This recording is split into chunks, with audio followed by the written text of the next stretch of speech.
again, and welcome everybody back to another edition of the Everything College Basketball Podcast, episode 102.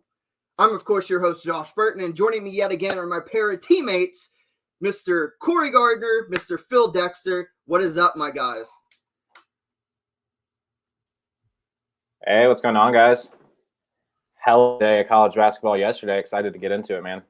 Brother, you're telling me. I mean, we'll get into it, the history behind it. I mean, we had the 7 of the top 10 teams lose yesterday in college basketball. Duke was the only survivor, and the only reason Villanova didn't lose because they didn't play. What a wild Saturday it was. The week itself was crazy, but what a wild Saturday.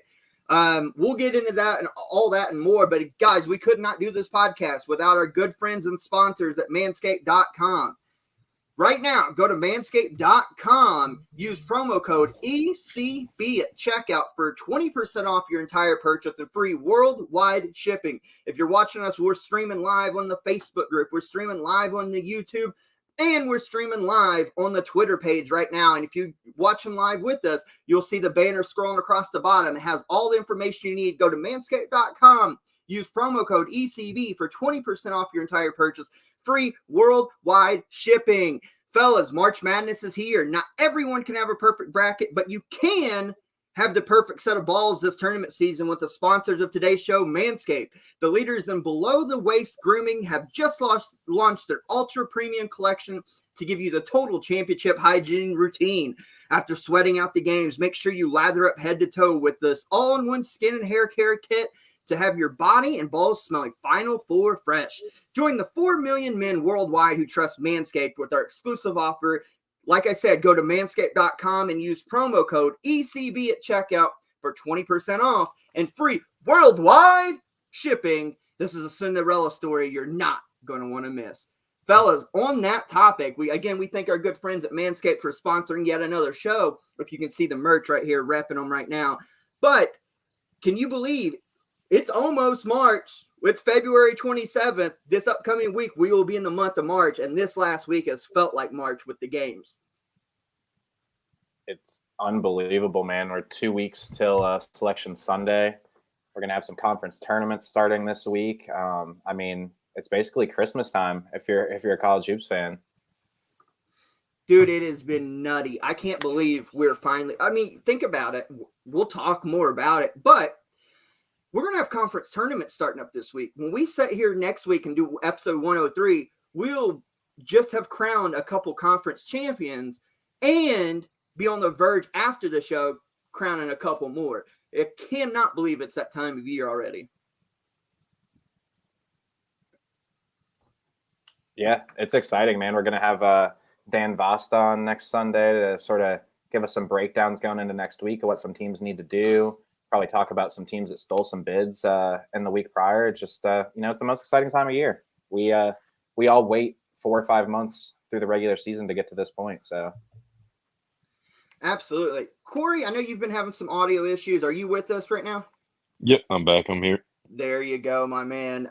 We're just talking about it. I know you're getting all that figured out. Hard to believe we're on the precipice of actually being in March. We'll talk about conference tournaments. It's crazy. It's already here. It felt like the last couple months have been a blur. Yeah, no, 100%. I mean, if this, yesterday didn't show you that the madness is here, then I don't know what does. I mean, it got me excited for tournament play, especially, all the upsets coming, everything that happens with the, bracket play. And it's like, it's here. It's finally getting to that point where it's exciting.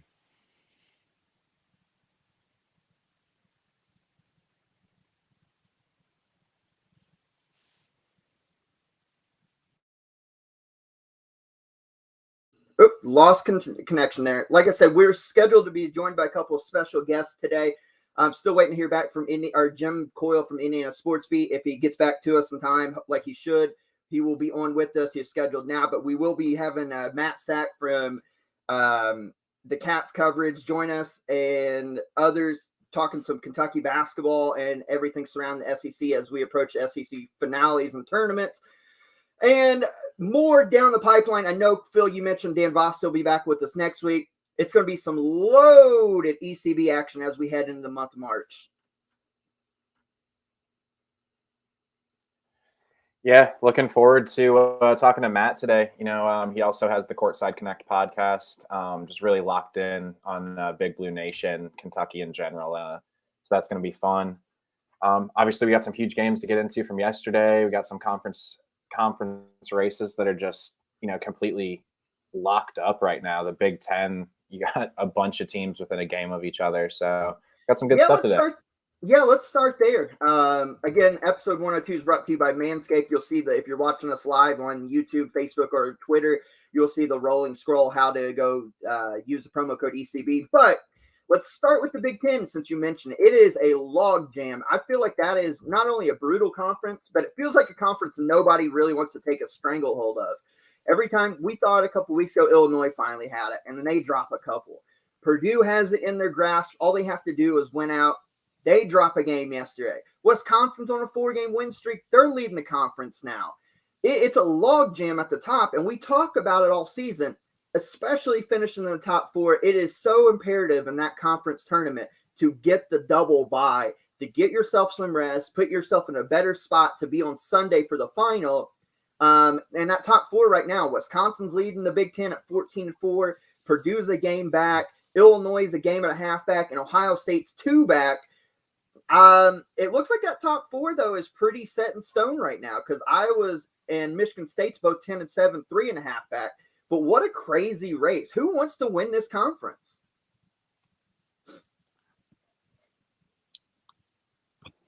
Yeah, it doesn't look like anybody wants to win it right now. I mean, Illinois, I would say, even though they're at 12-5 and only a game and a half back, are looking at a tough road to get there because of getting swept by Purdue.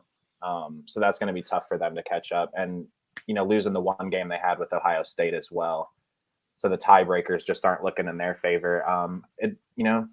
Obviously since they're in first place, but just looking at their schedule ahead and tiebreakers and all that, Wisconsin is in the driver's seat.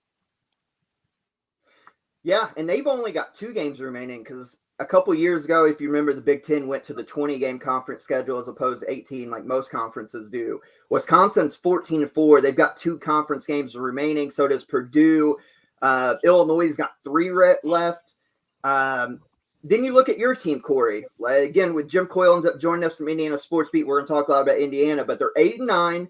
They finally got a win the other night, break the 5-game skid against Maryland. They're 8-9. They've got a couple games remaining in the schedule, including later this afternoon against Minnesota. And then you still at the end of the year, this next week, you have the massive rematch against Purdue. Indiana definitely not only needs the quality wins for tournament to keep themselves alive, but for tournament seeding, because they're right there in that sweet spot. They could easily move up a couple lines and get at least a first round bye. But if they lose out, they could slip as far as having to play in those first 4 games. Indiana is in such a sweet spot. They definitely need to finish strong here.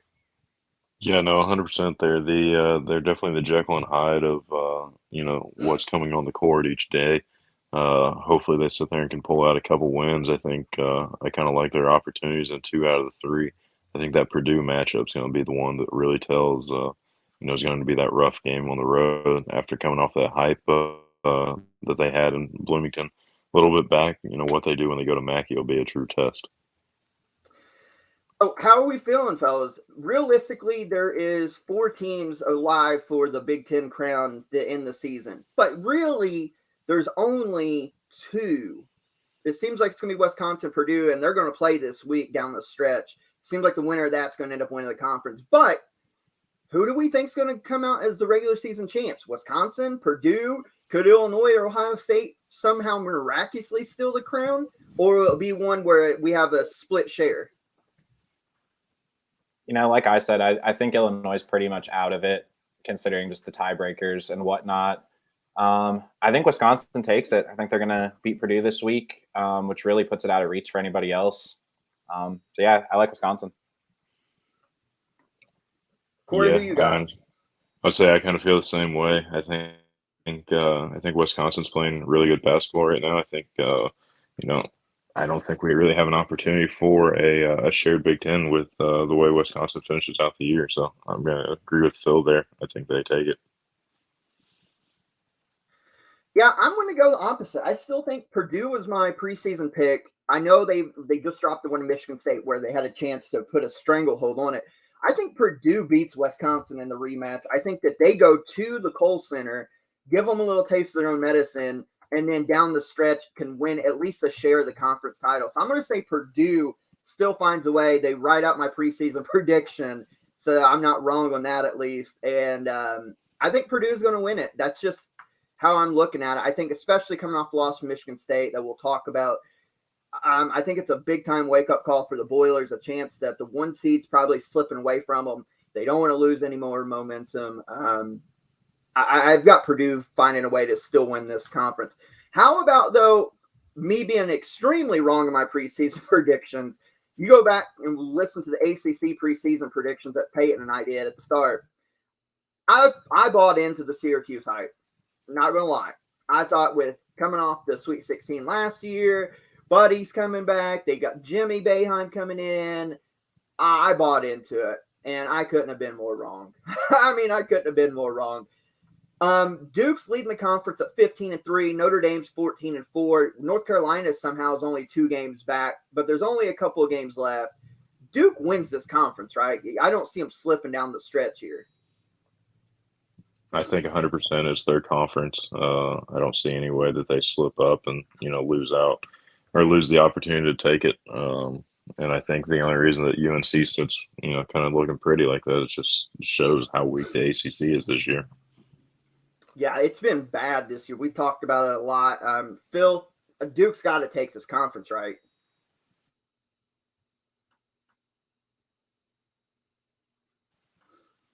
Phil? I also wanted I was going to say, Josh, I want to throw in one random fact because, I'm the guy that always has the useless information. Indiana is actually the only team in the Big Ten in the last 6 years that hasn't had a winning record for a year. So it's just kind of upsetting to have that as being a Hoosier fan. It's so crazy, man. And that's why I'm hoping Jim still can join on with us because I want to talk about the history and pedigree of Indiana. And to hear that of all the teams in the Big Ten to not have a winning record in the last X number of years be Indiana, that's disheartening. You're telling me it's rough to be a Hoosier fan at times, and that just shows. So that was one random fact that I had for the day. So there's my information for you. Hey man, you're coming in hot and strong with those baseball stats for us. I appreciate that. I got plenty of that. I can sit there and throw all that information out anytime. So. Back to the ACC, though, it looks like Phil was having some audio issues. He'll be joining us again here in a second. We'll get his take. But, Duke's up a game. There's only 2 left. One of those for them being North Carolina. There's no way that they slip up and at least not clinch a share of this, right? No, I think it's pretty well set. If Duke comes out and continues to play like they do, I think there's no way that they have any kind of slip up. They have Pittsburgh, who's just absolutely horrible this year, and then coming home to have UNC for that last matchup. It's a big rivalry game. I think UNC definitely comes out tough, but I think Duke's not going to slip up their last game at Cameron Indoor with Coach K. So I don't know if you knew it or not. It's Coach K's last year. I think when he sat there and went to UNC, they may have said that a couple times, but I just want to let you know that that'll be the last time for this. You know what? So. Hey, man, I appreciate you because if it wasn't for you telling me right there, I might have not have known. So I appreciate the heads up. We've already seen last night. They're playing Syracuse, and even during the Gonzaga-St. Mary's game we'll talk about later, they were running the final spot already a week ahead for Coach K's final game in Cameron Indoor. Yeah. I just heard that it's his last year, and especially with Coach Bennett from Virginia sitting there having a lot of nice things to say about Coach K. So I think they're playing a little tribute. Yeah, only if we had a year's heads up on this. By the way. Yeah, exactly. Hey, we got to give a shout out to in the live stream with us for our sister site, Everything Pro Wrestling. Conrad Cushman does a tremendous job. Guys, go check out Everything Pro Wrestling. They're on YouTube. They're on the Facebook group, just like us. Go search up facebook.com/group/everything pro wrestling. They're on the YouTube show. I think it's EPW show. Twitter. Go search them up if you're a pro wrestling fan. They are our sister site. Conrad does a tremendous job covering the entire landscape of professional wrestling from an unbiased and fair opinion. go hit him up, check him out, tell him ECB sent you. He's a part of the ECB family as well. But he's a longtime Tar Heel fan. He said, I need the Tar Heels to keep winning. Well, North Carolina, we buried them a lot. We thought a couple of weeks ago that they were dead in the water. No way they look like a tournament team. They've won 3 in a row. They're now third in the ACC conference, sitting here at 13-5. Only 2 back from Duke. There's still a small sliver of hope that they could at least share the conference. They would need Duke to lose before getting to them, and then, of course, beat Duke. But Carolina's starting to play a little bit better, so you got to give them their credit on that.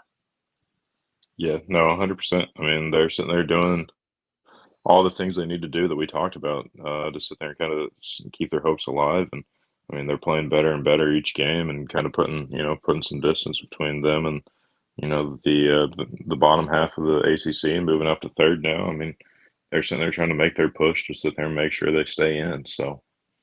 Yeah, and I think it's important because they were in my opinion, they were out of the tournament. Yeah, I agree. Their resume is not good. We've spent weeks talking about it. The quad 1 victories, they finally just got one with Clemson helping them out, and then going on the road last week, beating Virginia Tech. They need to keep winning. They can't. The Duke game won't hurt them because losing to Duke, especially at Cameron, and Duke being a top 2 seed, it's not going to hurt them. But they cannot drop anything prior to that, and they definitely can't lose one in the ACC tournament prior to getting to at least the semifinals. I agree completely. I think, the good news is they have Syracuse at home. I mean, Syracuse, like you said, has kind of been a bigger shock and kind of disappointment than what we kind of anticipated. And, going to Duke, I think, that's a game that they're not going to win. I don't see any way they do win. And then, like you said, they got to win a couple games in the ACC tournament to at least get to the semifinals to kind of resonate their, being in for the tournament, in my opinion. Phil's having some issues with his internet. He will be back. He's reset his router. But Corey, I'll ask you, looking ahead to the ACC tournament, not this next week, but the week after, I'll ask it this. If you had to put money down, would you take Duke or would you take the field to win the ACC tournament? Man, that's a tough one. Honestly, I'm going to take the field. So you think Duke's going to get knocked off in the ACC tournament? I can see that there's going to be somebody that sits there and is a shock.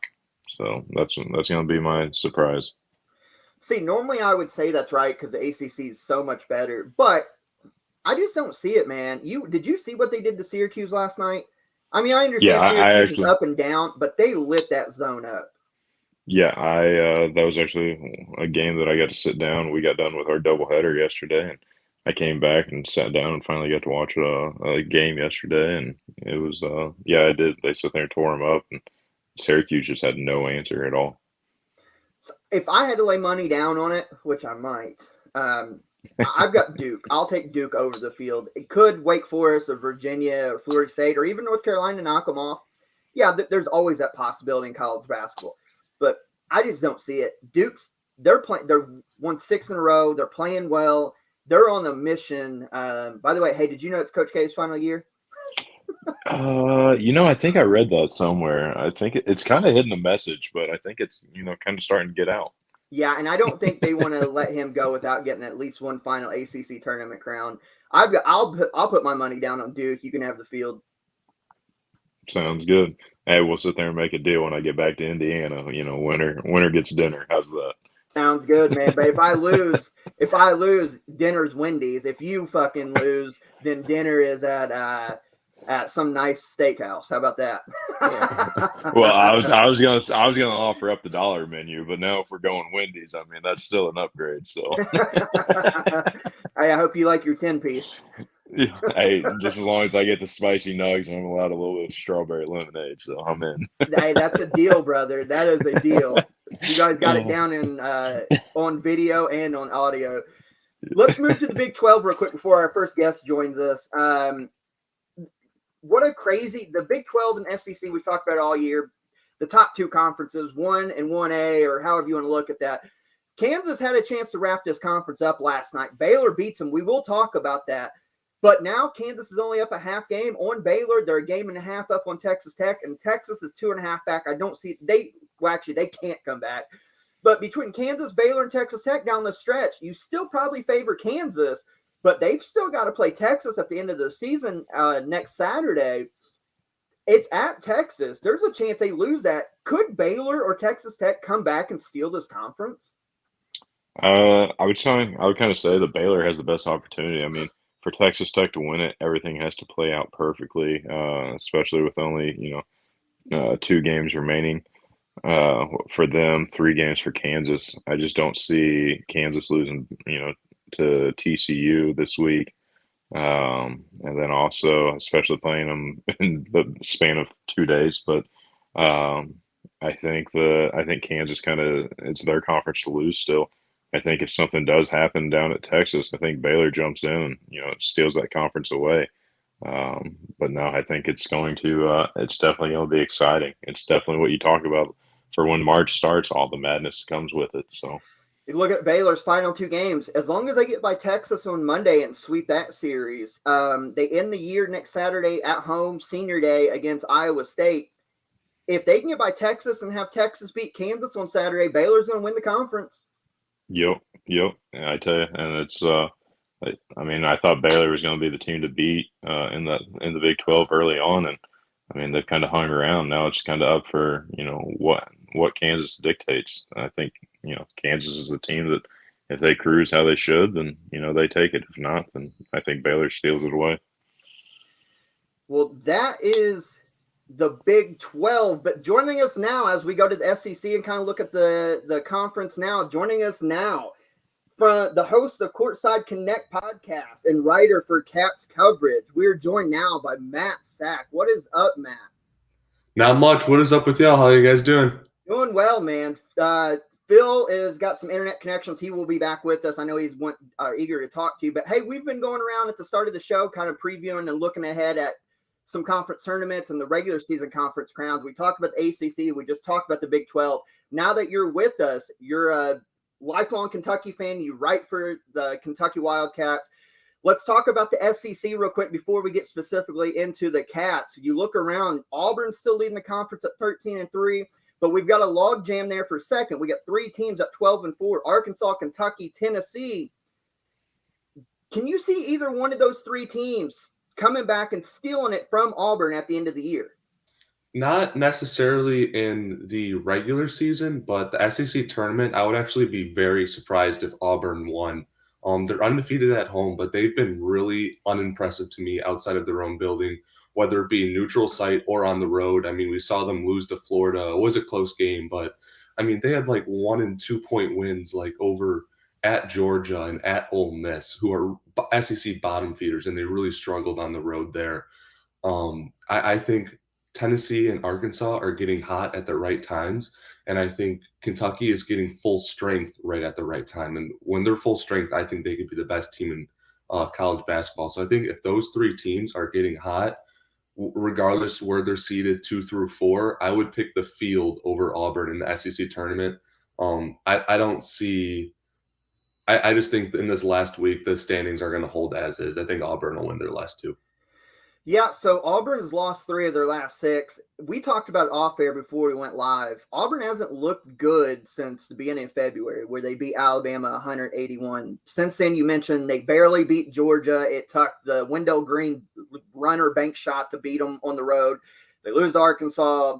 They lose to Florida. They lose to Tennessee, all on the road. In between that, they did beat up Texas A&M. They struggled against Vandy. Ole Miss had them down early this last Wednesday before making a run. To me, it comes down to Auburn's late game situations. We talk about it a lot, and I'd like to hear your opinion.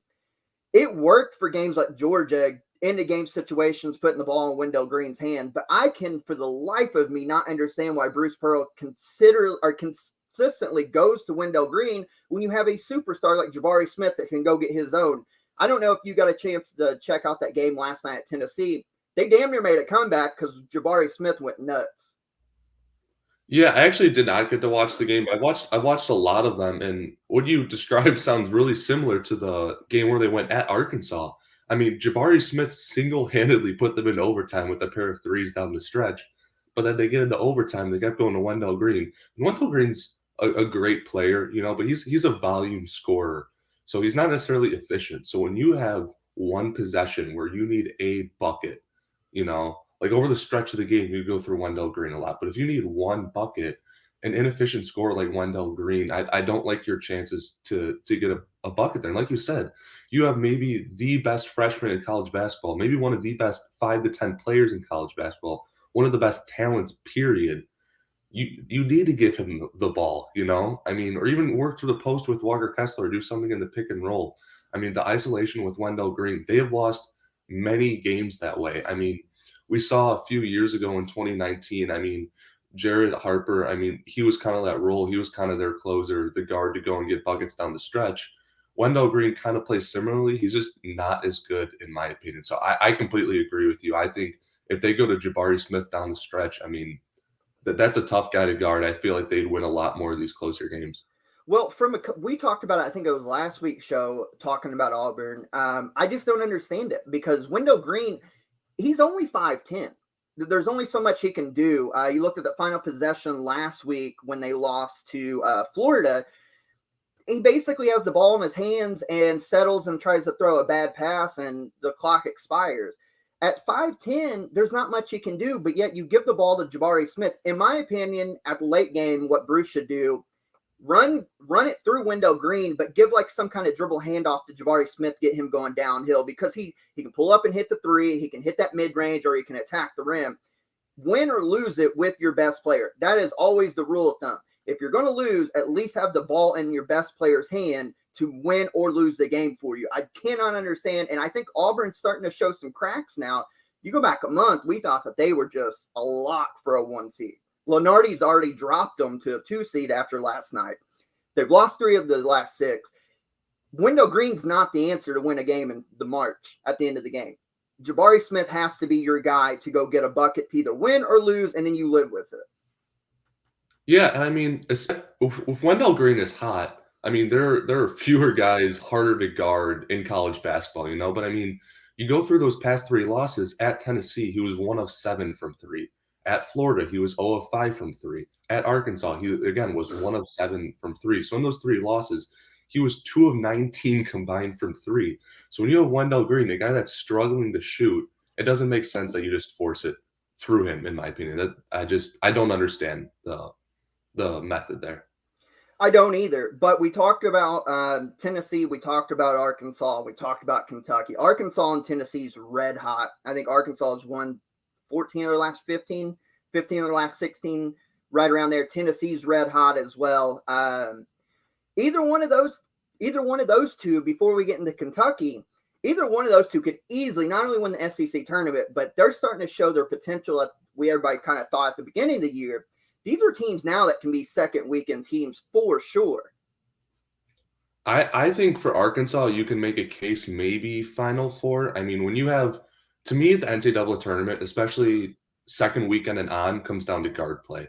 That's why I'm not huge on Auburn. I think they have maybe the best front court in the country, but I think you need guards that can go and make plays to win NCAA tournament games. I mean, we saw it last year with Jalen Suggs and Corey Kispert over at Gonzaga. We saw it with Johnny Juzang at UCLA. We saw it with Mitchell and Butler over at Baylor, ultimately winning. It was the guard play that got those teams into the Final Four. You look at JD Notae, I mean, 30 points yesterday against Kentucky. I mean, they threw Jacob Toppin on him, who's one of our best defenders and has length. We tried Davion Mintz. We tried Ty Washington. I mean, Ty did all right in some spots, but I mean, Notae just got whatever he wanted. And I think Kentucky has really good perimeter defense. I really do. And we just had nothing to stop him. So Vescovi and Kennedy Chandler are great over at Tennessee. I do think they're just not – they're really good at home. I think when you put Tennessee in a neutral court game, I just don't think they're talented enough. I don't think Fulkerson was as good as Tennessee hoped them to be. Huntley Hatfield looks more like a 2 to 3 year project than a one and done. Kennedy Chandler, I don't think is as elite as we thought. I think he's a great guard, but I see them more as like a Sweet 16 team. But I think Arkansas really has the potential to make an Elite 8 or Final Four run. I mean, they've won 13 out of their last 14 games. Well, Tennessee on that aspect too, I think that their game changed when Zakai Ziegler started to emerge. He's changed the whole dynamic. He's that small guard that is pesty on defense. He hits some open shots, but his deal is really setting his teammates up and being that gritty guy to pick you up 94 feet. and create havoc. And then off of that, Kennedy Chandler's a stud as a freshman, like we all thought. And they've really started to play well. Their defense really leads them because they can go through stretches where they cannot score the ball. See the Texas Tech game, probably the ugliest game of the entire year. Arkansas, on the other hand, J.D. Notae, he's the type of kid, though, they kept talking about it in the game yesterday. He takes 1/3 of Arkansas shots. And if he's hitting like he did against Kentucky, he's unstoppable. However, he can take his team out of the game as well, too. It all depends on how well he hits. Yeah, I completely agree with that. That's why I said Elite Eight, Final Four ceiling, like I think if everything goes right for them, they potentially can get there. They're hot enough, and when things go your way and you're getting a little bit lucky, I mean, you kind of need a little bit luck in an NCAA tournament.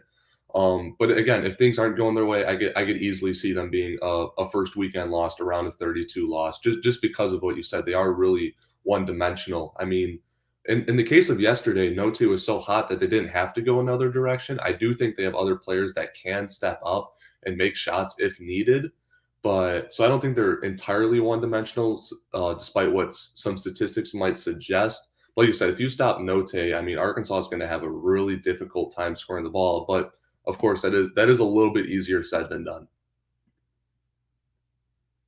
Yeah, Phil, it looks like that you're back with us. Can you hear us now? Yep. Yeah, I'm here. Okay. I know you had some stuff for Matt you wanted to bring up. Yeah, Matt, you're sort of just talking about it as far as, Arkansas in the tournament, but I'm curious if there's any particular teams you have your eye on as tough matchups for Kentucky come tournament time. I think there are some teams. I have a list of teams I absolutely do not want to play in the NCAA tournament, and one is Mark Adams, because we've seen our team struggle sometimes with very physical defense and very defense that pressures a lot. We saw at Texas A&M. I mean, they were trapping perfectly. They're pressuring ball handlers perfectly, not overly aggressive where we were able to beat them off the dribble.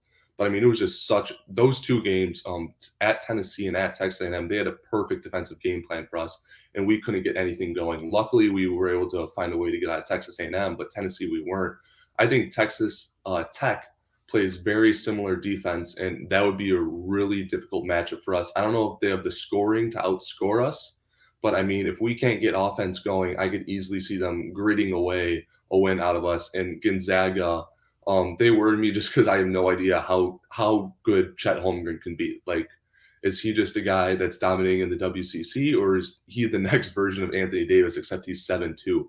I mean, Oscar Tshiebwe, we've seen that no one can outmuscle him, but sometimes he has struggled with these taller, lengthier defenders. He's been a lot better as of late, but if Chet Holmgren could get his shot blocking going and we can't work the post through Oscar Tshiebwe, that could be a really difficult matchup as well. So I would say Texas Tech and Gonzaga are the two teams I definitely don't want to have to play, at least not until the Final Four in the NCAA tournament.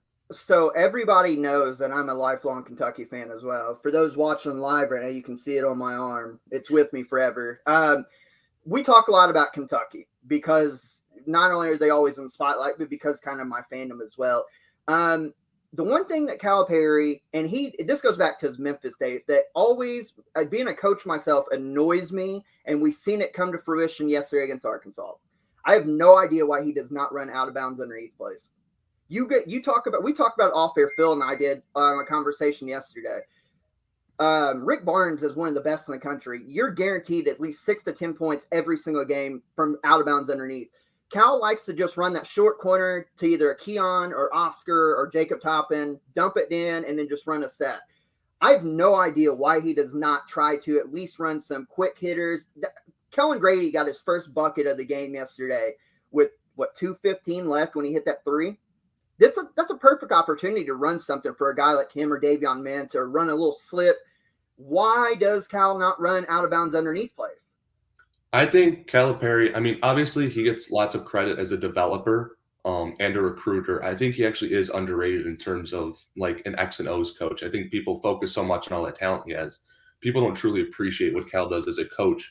With that being said, his one true weakness is inbounding the ball, whether, like you said, it be an under the basket play, or we saw in LSU, the full court play. We couldn't find a way to get the ball past half court. Granted, our 2 point guards were out, but I mean, we had 3 timeouts with us, and with all the timeouts we were calling in the last minute of the game, we could not find a way to get the ball past half court, past LSU.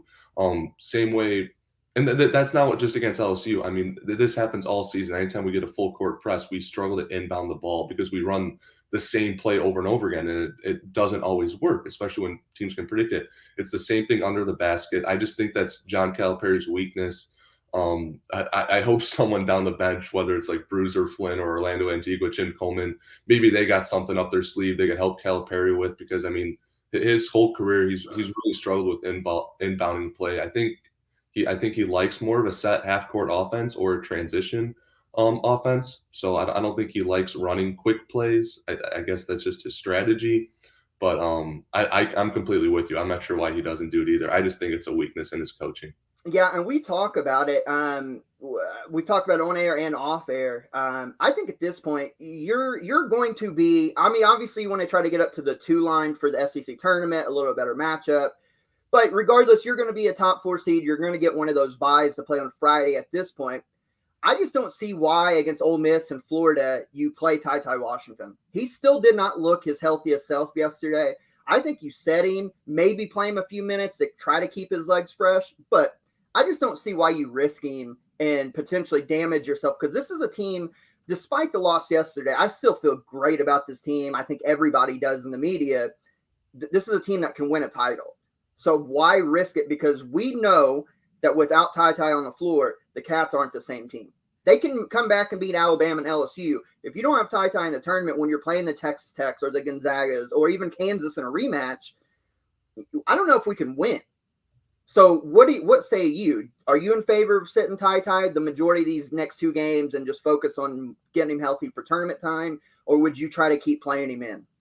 Yeah, I mean, you brought up Ty Washington didn't look completely healthy. I don't know if I agree with that. In my opinion, I think he looked a little more rusty. I mean, Sabir Wheeler as well. I mean, he comes in the game, the first 2 passes he make are both turnovers. I think that's the one counter argument to what you said.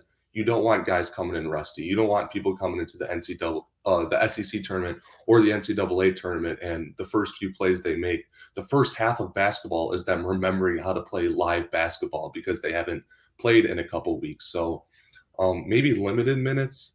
I would like to see at least him play, maybe not have to play 30, 35 minutes, but maybe 20, 25 minutes just to keep the legs fresh. Just to make sure he's remembering how to play basketball, just to keep rebuilding this chemistry that we might have lost in the past month just because of him sitting out. The other thing I worry about, Kellen Grady, he did not have his best game against Arkansas. I don't really blame that on him because the previous 2 games, he had to play 39 and 40 minutes. Yeah, he looked tired. He looked shot. We don't have the guard depth. Cal already said he's not going to play Shaden Sharp this year. CJ Frederick's injured. If we don't have Ty and Sabir playing, maybe we want them to rest, but that means Kellen Grady is playing 40 minutes a game again. That I am personally more concerned about than playing Ty Washington at, say, 90, 95%, is having a guy that's played 40 minutes a game for 3-4 straight games heading into the postseason. So I've got 2 things for you here. One being, Phil and I, we've talked about it, and Phil, I know you've kind of, I think you'll agree with me on this. Obviously, Bryce Hopkins showed out the other night, finally showed his abilities. So happy for the kid. I think in these next 2 games, you give him more minutes. What's it going to hurt? I think you play him and Damian Collins. You're probably still going to win these games. I know at Florida is going to be a little harder than home against Ole Miss. I think you play them more minutes, give them 12, 15 minutes, maybe even 20, depending on how they're playing. Let them build their confidence. And then like you were talking about with Ty, maybe limit the minutes back on him some. And the other thing, I've noticed you're at the games a lot. Actually, I seen you on camera at LSU. You were in the student section. So shout out on that one. But you've seen Shaden Sharp warm up. We haven't. We've only seen his highlights on from high school. I keep hearing reports from Shaden Sharp shoot-arounds that I think against the LSU pregame, he hit 3 half quarters, but they were jump shots. He didn't heave them. Is Shaden Sharp the real deal for next year? In terms of shooting warm-up jumpers, I mean, he's as good as they get, So the whole thing with not playing Shaden is he ready to play 5-on-5 basketball? Is he conditioned to run up a court that is longer than the high school court with players that are more physical than high school players at a pace that's a lot faster than the high school game? Is he ready to do that after just a month or two of being on campus? And that I don't have the answer to. I haven't seen him at practice. I don't even know if he's running 5-on-5 on practice. I know at the end of January, Cal went out and said that he wasn't. In terms of his shot, it looks so good. I mean, it was, I forget what game it was. Maybe it was Tennessee or Alabama or something like that. One of our first home games. He again, I don't remember if it was half quarter of the logo, but he was pulling up. He made 4 or 5 shots again, like jumping 3-4 inches off the ground, like almost like a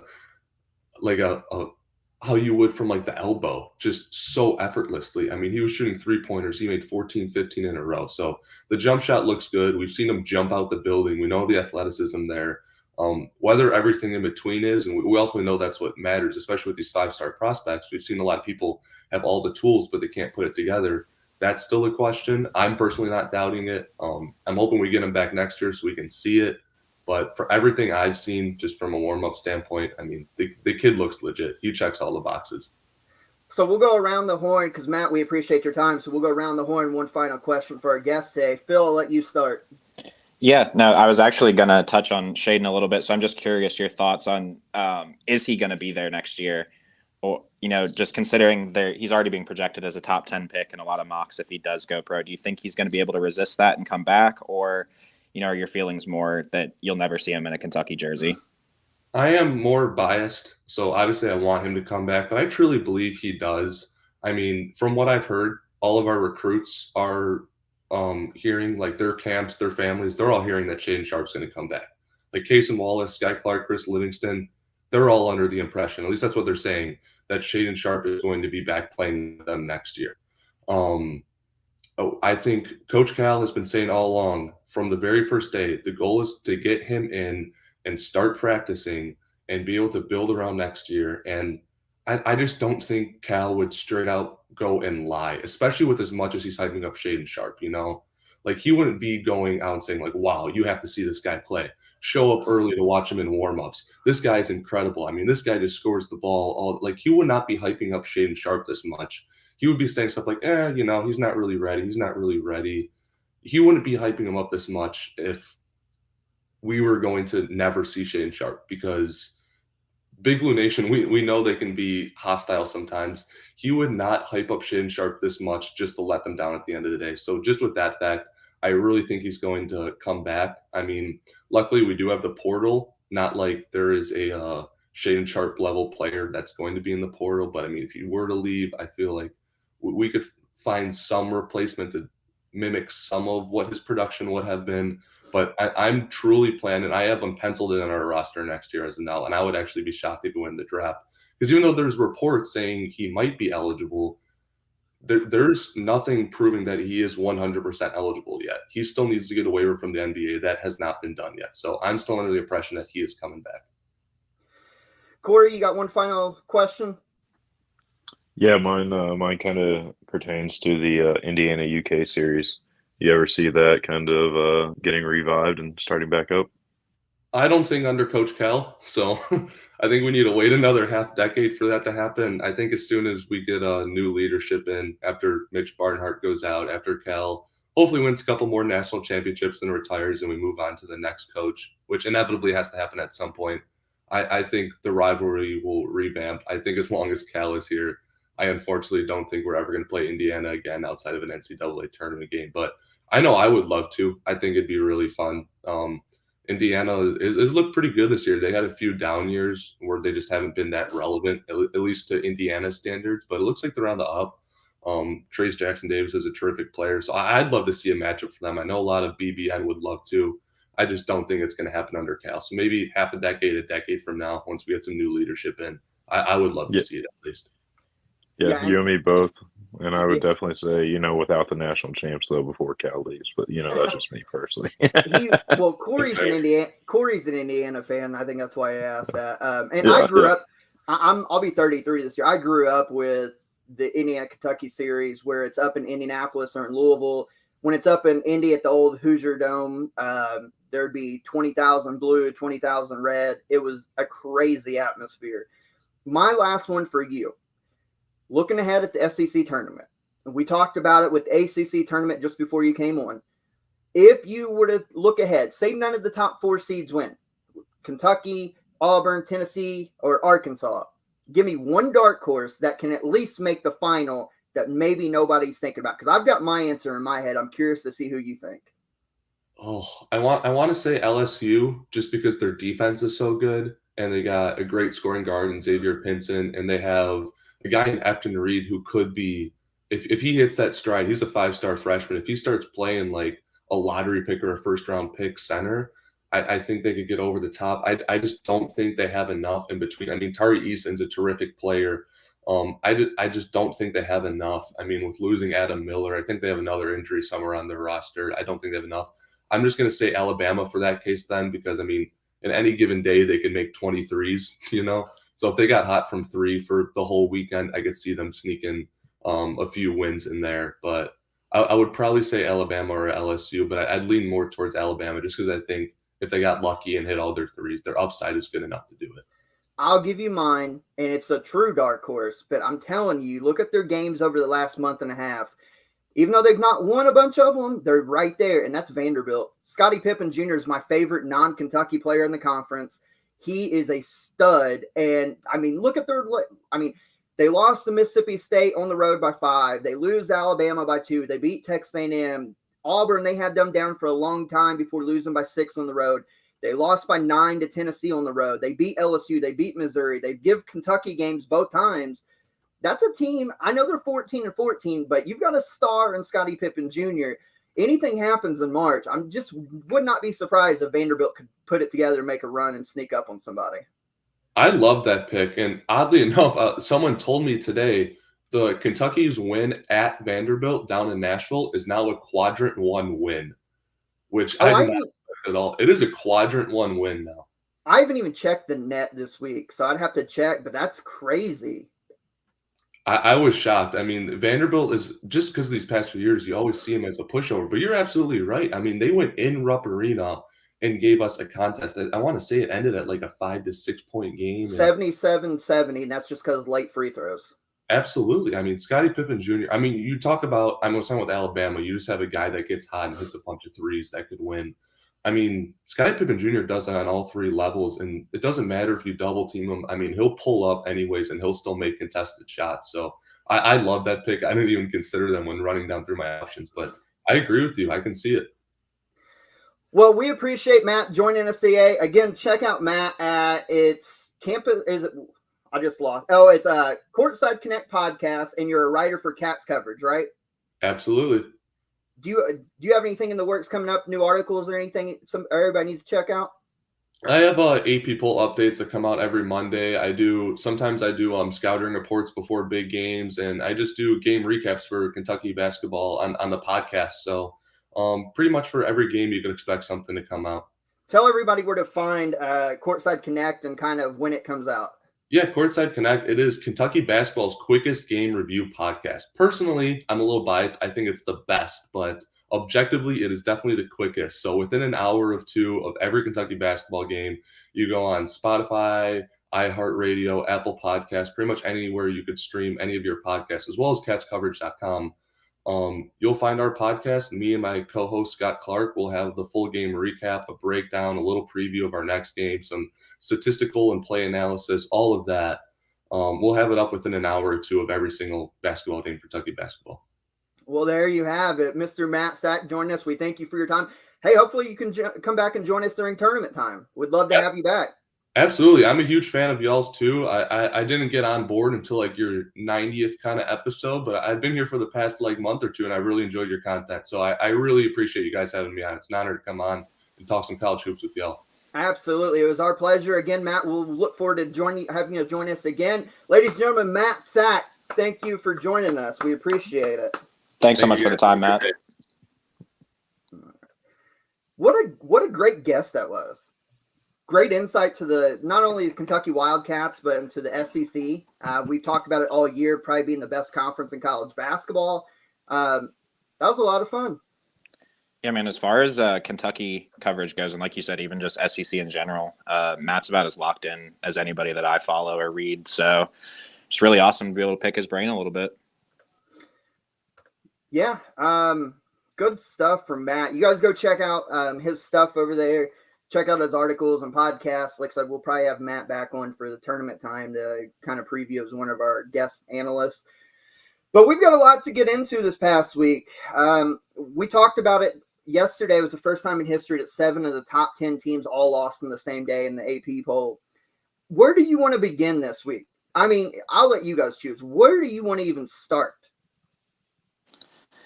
I mean, as far as I'm concerned, we may as well start at the top with Gonzaga losing their first conference game in, 2 years now?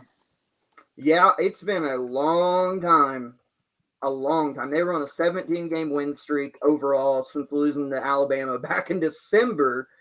And the crazy thing is, we've talked about it. The WCC's improved this year.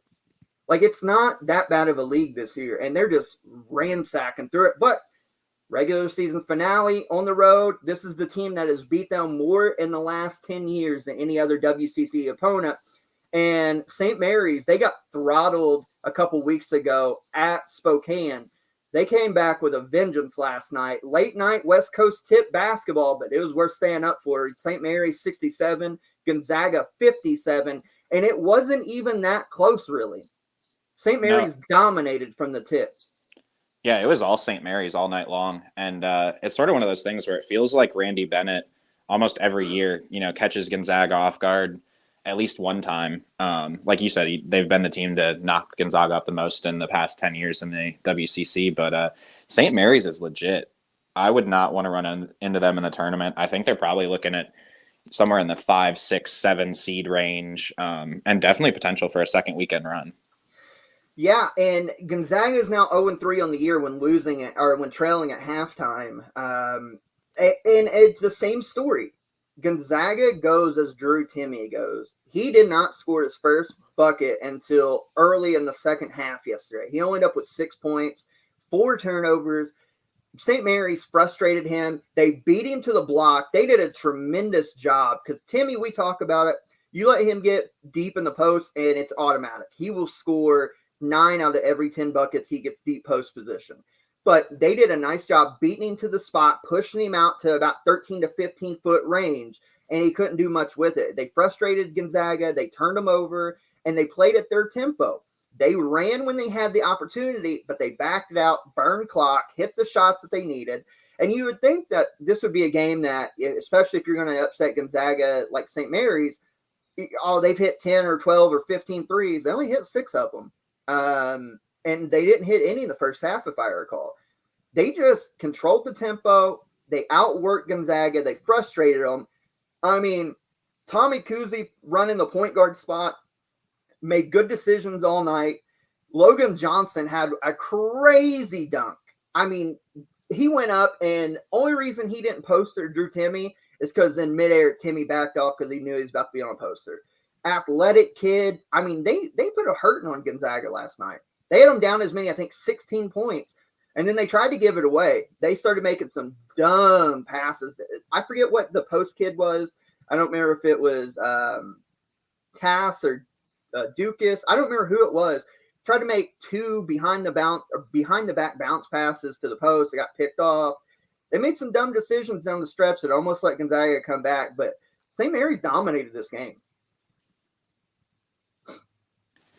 Yeah, and it was a big one for them, I think, just for, sort of their perception nationally, because we do talk about the WCC sort of, as this one potentially 2 bid league, and it's not this year. It's 3, potentially 4, and St. Mary's is pretty high in all the metrics. They just really needed that kind of big signature win to really, spring them into the national consciousness, I think. So I expect them to get a lot more respect going forward here too. I'd say they locked in. I mean, they forced Gonzaga to shoot 31% from the floor. I mean, this final score didn't really dictate it. I mean, but they ended the game on a 17-5 run. Just kind of ran away with a lot of it. So I think overall they sit there and had a really good, really dominating or really good win for them. Yeah, can you guys hear me now? I think my internet cut out for a second. Yeah, you're good. Okay. Yeah, I mean, great win for St. Mary's. I mean, like I said, they dominated the play. They kept possessions low. They made Gonzaga work. They caught them off guard. And we talk about, this is my fear with Gonzaga, that if you can take Timme out of the game, Gonzaga is not nearly as good. Like, I know they've got a lot of pieces. Rasir Bolton hit a couple in the second half, but didn't really have a great game. They didn't get a lot from Strother. Watson he didn't score at all. He had 3 rebounds. So they did a nice job mucking it up. And to beat Gonzaga, you have to take Timmy out. It's like cutting the head off of a snake. And if you take Timmy out of the game, Gonzaga is very prone to lose. Absolutely. And Chet's just sort of in that position still where he doesn't quite have that aggression in him to, take games over for the most part, especially when he doesn't have Timmy to lean on, sort of taking some of that coverage off of him. And so I think you sort of seen that last night. St. Mary's put him in a position where he was going to need to take that game over if Gonzaga was going to win. And he just, doesn't really have that mentality yet. This is why a lot of us have concerns about Gonzaga, though. They could probably still obviously get to Sweet 16, probably Elite 8 with relative ease, but you match them up against a team like Texas Tech, which is a real possibility as a 2 seed to their 1. That's a bad matchup for Gonzaga because Tech, Matt talked about it with Kentucky, but Tech, as physical as they are, the defensive-minded as they are, they're more than capable of taking Timmy out of the game and put a hurting on Gonzaga worse than St. Mary's did. I think the key to beating Gonzaga is not letting them get out ahead. Because if you have to try to play catch up against Gonzaga, it's over with. Because you start to push and stress, and then they'll capitalize. And we've seen it before, right? They'll go on a 12-0 run inside of a 45-second span. But make them play from behind, and they're not nearly as good. Absolutely. We've talked about that stat we both like from Evan Maya, the kill shots, as he calls them, the 10-0 runs, and Gonzaga's up in the top 5, I believe, in those. And like you said, I think that's going to be the key for them if they do draw a tough matchup like Texas Tech or somebody like that, is they just have to get out early and get a big lead. And at that point, they may be able to withstand the defensive pressure because, like we've talked about with teams like Texas Tech, even Tennessee, they struggle to score at times. And I think that's what Gonzaga is going to have to lean on, is just getting out to a big lead and then sort of grinding it out late. Yeah, we talked about the AP madness yesterday on Saturday. Gonzaga loses, Arizona loses on the road to Colorado. Colorado is trying to get themselves in the tournament now. I think that could have easily done it for them. I think they were kind of teetering. They might have some work to do, but Arizona, it feels like a long time since they've lost as well. They go to Colorado and get beat up. Auburn loses at Tennessee. Purdue loses at Michigan State. Kansas loses at Baylor. Kentucky lost at Arkansas. Texas Tech loses at TCU. I mean, Villanova's thinking they're lucky stars they didn't play yesterday. The only one that survived, and Corey and I alluded to it a little bit when we were talking about the ACC conference while you were having your internet issues. Duke throttled Syracuse, and they might jump up some, but this is one of those years where playing in a bad ACC really hinders them because still the perception, all those teams that lost still seem better than they are right now. Yeah, definitely. And that sort of goes to what we talked about with like UNC last week being on the bubble, is there's not very many opportunities on that ACC schedule to really pad your resume. It's almost you walk into these games with, everything to lose and nothing really to gain, and that puts you in a tough position. And so with the Duke Syracuse game yesterday, they did throttle them. They looked awesome, but then everybody, looks at it like, oh, well, it was just Syracuse. And Syracuse has actually been playing better basketball lately. Yeah, but they throttled them. I think they had them down 31-8 or 31-10 early. Paolo Banchero, we talked about his 3-point shooting. He went off yesterday. He went off in that first half. Absolute throttled Syracuse, that zone. That's the thing about it, too. That zone always works when they want to bait you into a bunch of 3-point shots.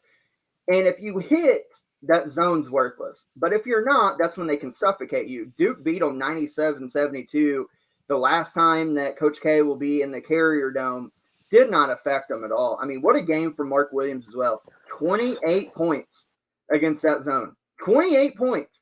You talk about, he might be, I think you'd have to give the award to Oscar, but as far as most improved is what I mean. But Mark Williams has got to be in a conversation as well. His growth this year from a freshman to a sophomore has been nothing short of remarkable. Absolutely. I think Mark Williams, if you're a team in the NBA that's sitting, late lottery, he's the kind of guy that you can build a defense around. He contests absolutely everything. If he doesn't block it, he affects it. We were talking about that last week. But real quick to touch on Banchero again too. He was awesome shooting the ball, but 9 assists as well. I mean, he was just picking apart that zone. And him and Mark Williams have this really good connection. They hit on alley oops a lot. They're on the same page running that pick and roll. I don't want to say the same things we say every week, but you've seen it on Saturday that Duke needs to run this offense more through Banchero, and he's capable of doing it. Yeah, and you also got to give credit again to AJ Griffin. 20 points, 6 of 10 from 3. He's up right at 50% again. He's probably going to end the year being a 50% three-point shooter, which is ungodly. I know you've wrote your article a few weeks ago on him, but man, you can't sing his praises enough. No, I mean, having 3 players go for 20 is going to make, pretty much any team unbeatable. But like you said, AJ Griffin may finish this season shooting 50%. He'll be the only player in, the power conferences to shoot 50%. And it's not like he's not taking a lot of them. I mean, he's shooting 6, 7, 8 a game. So it's nuts, man. It's crazy. You look at Duke's overall three-point shooting percentage. They are now 37.3, 32nd in the nation from 3. But a lot of that's to do with AJ. He's technically 49% right now. He's 8th in the nation, but he'll get that 50%, one would assume. But I think he brings that tide up, though. I think that overall three-point shooting percentage is masked because how well he's hitting. Wendell Moore's shooting 40%. He's 38 of 95 this year. But everybody else is, right around 32, 30%. I still think Duke's weakness is finding a team in the tournament that turns them into a three-point shooting team. Because if AJ Griffin's not hitting, then Duke really don't have anybody else. Yeah, I agree with you to an extent. My worry with Wendell Moore is he's just so streaky that 40% doesn't really, show kind of how streaky he is. Because if you go look at the game log, there's a lot of 5 for 7, 4 for 8 type games, and then there's a lot of 0 for 5, 0 for 6 type games as well. But Jeremy Roach has really started shooting the ball a lot better here recently. And I think, as much as I love AJ and I do think he's the key to everything they do, Roach has sort of been the player that I've been looking at over the last maybe 5 games or so that if he continues to play this way, I think they're right there with anybody in the national championship race. I completely agree. Lenardi still has him as a 2 seed in his bracketology, and it's just basic because the ACC is so bad this year. Talk about a team though it's hard to get a pinpoint on them, but they did have a big win yesterday. That's Baylor. It was the college game day game of the week, or at least game of the day on Saturday. They beat Kansas after being down big early. They beat them 80-70 to split the series with the Jayhawks this year. We talked about it when the Big 12 look at, they're only a half game out of the conference race now. There's a legit shot that, they'll need Kansas to slip up and they've got to win out, but Baylor could come back and take this Big 12 crown, man. They looked good yesterday in that second half. Yeah, and this was a game that they really needed because over maybe their last 10 games, since they had that, I think it was a 3-0 or 5-0 stretch to start Big 12 play, they hadn't really picked up a whole lot of big wins. They had beat most of the teams they were supposed to beat, but they got swept by Texas Tech. They had dropped the first one to Kansas, so they needed this to kind of solidify themselves in that 1-2 seed range, I think. Yeah, and look at the balanced scoring. They only played 7 kids, Corey, but balanced scoring: Akinjo 12, Flagler 13, Meyer and Kendall Brown 9, Flo Thamba 18, Jeremy Sochan 17, and they even got 2 from Dale Bonner as their 7th man. That was an outstanding second half performance from Baylor. Yeah, no, 100%. Every single guy contributed some way. They sat there and shared the ball. The guys sat there and made the plays to sit there and come back, and they sat there and closed out and got a great win to sit there and set themselves up, like we said, for the opportunity to steal away the Big 12 championship. And Lenardi bumped them up after Auburn's loss. Baylor's now a 1 seed in his projected bracket, which sounds a little crazy considering, the injury, and they didn't look the best the last month, but they're a 1 seed right now currently. Baylor might be turning it on at the right time to try to be the first team since Florida to repeat the national championship crown. You got to give it up to Ochai Agbaji. He's not looked good, at least to his standards, in I don't know, probably 6-8 games. But he had 27 last night. He did all he could for the Jayhawks to take a road victory. Yeah, real quick, I just want to touch on Jeremy Sochan again because he was doing it all yesterday. He ran a little bit of the point. He was guarding the 5. He made a 3. I was just really impressed with him yesterday.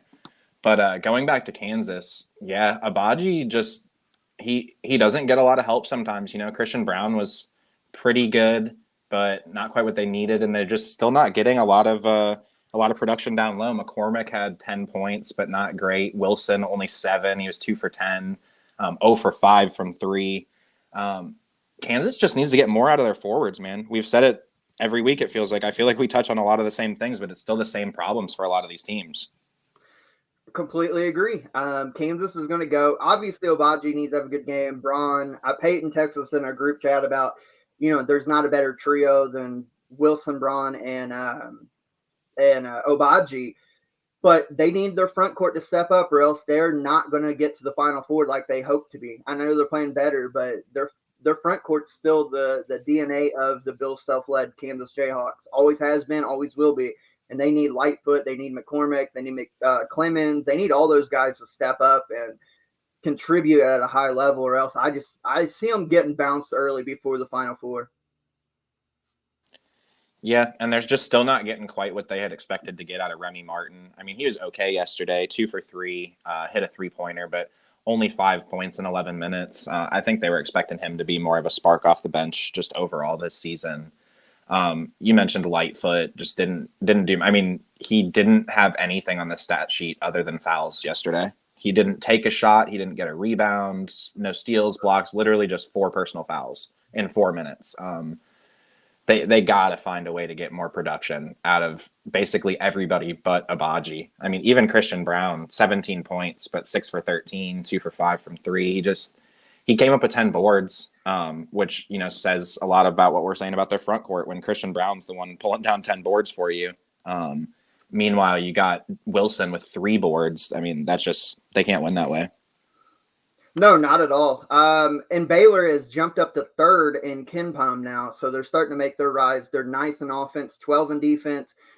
Man, Scott Drew's a magician. But let's talk about some more of these upsets. We kind of alluded to it with Matt. Kentucky goes to Arkansas. We knew the game was going to be a crazy game. It turned out to be one of the best ones we've seen this year. Arkansas jumps them early. They had them down, I think it was 15-1 or 15-2. I mean, Kentucky puts a rally back on. And then in the second half, we were set up for a classic. Every trip down the floor there for a while is they traded the lead back and forth and back and forth. But at the end of the day, Arkansas made one too many plays. Jalen Williams, they utilized his abilities at 6'10" really well. They put him at the high post or the elbow. He was able to attack the rim or hit a jump shot if Oscar didn't get out on him. And then, of course, J.D. Notae goes for 30. I think he had 21 at the first half of them. Tremendous performance from Arkansas. We know Bud Walton's a crazy atmosphere, but good win for Arkansas. Yeah, you mentioned it. I think Bud Walton, is sort of maybe the biggest factor in this win, but it's something I sort of came in at the end of when you and Matt were talking about it. But J.D. Notae, he's capable of winning absolutely any game for Arkansas, but at the same time, he is capable of shooting them out of some games. So 30 points in this one. Only 2 for 8 from 3, though, but he came up with 8 assists. Everything was running through him. I just think they need to find a better secondary scoring option and not be so reliant on his scoring.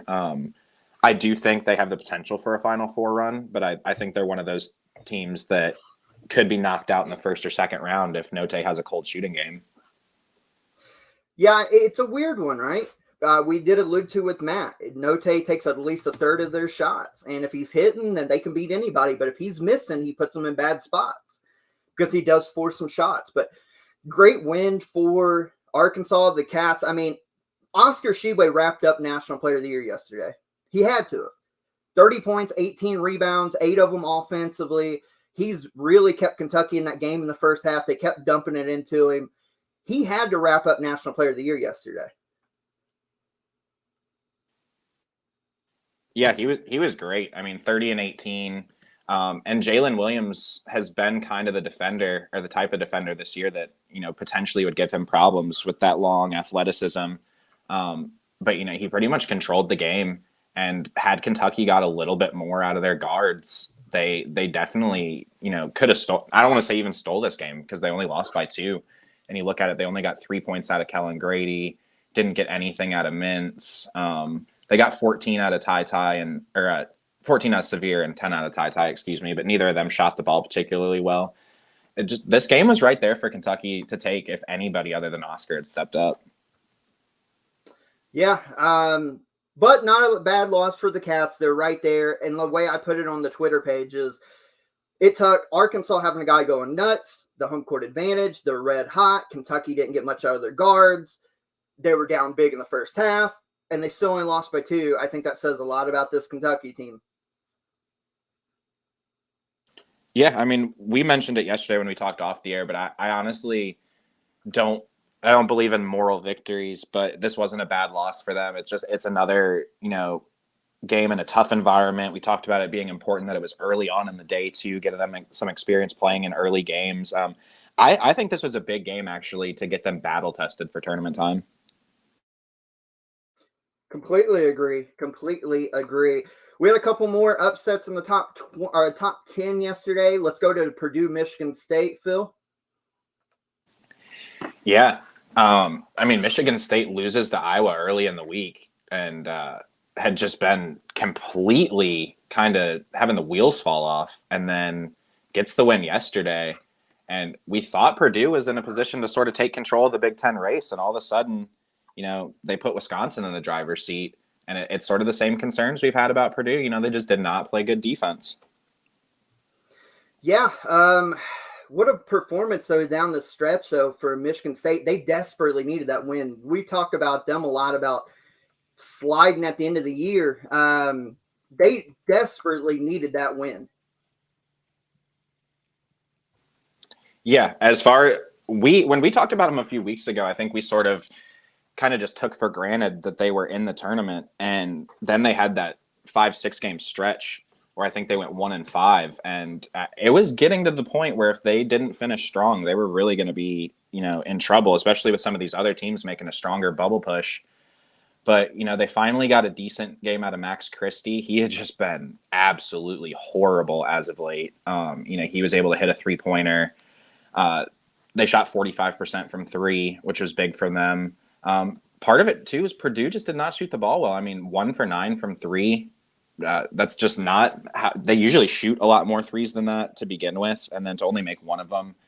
Just it felt like a weird game for Purdue. They never were really able to get into a rhythm offensively other than Edey. And, we talked about the Big Ten at the start. That was a chance. They won that one yesterday. They're probably going to clinch the conference. But then they lose, and now it opens the door wide open for Wisconsin. The Boilers still because of everybody else losing, Lenardi said that only them and Kentucky really, they're still in the 2 line. They just jump back as far as the seed line goes, as far as the number. Purdue's still in contention, but I think it really killed any chance of a 1 seed for them. 100%. I agree with you there. I think Purdue needed to sit there and come out yesterday, and sit there and kind of make a statement against a slumping Michigan State team that's lost 5 out of 6, and they just didn't do it. They didn't capitalize, and they sat there and let Michigan State and Tom Izzo tie Bob Knight's record and for career wins, and sit there and kind of end a streak with a signature win. Yeah, I'm glad you brought that up. How about Izzo? 662 Big Ten wins now, ties Bob Knight, and this is a time too. We always talk about it.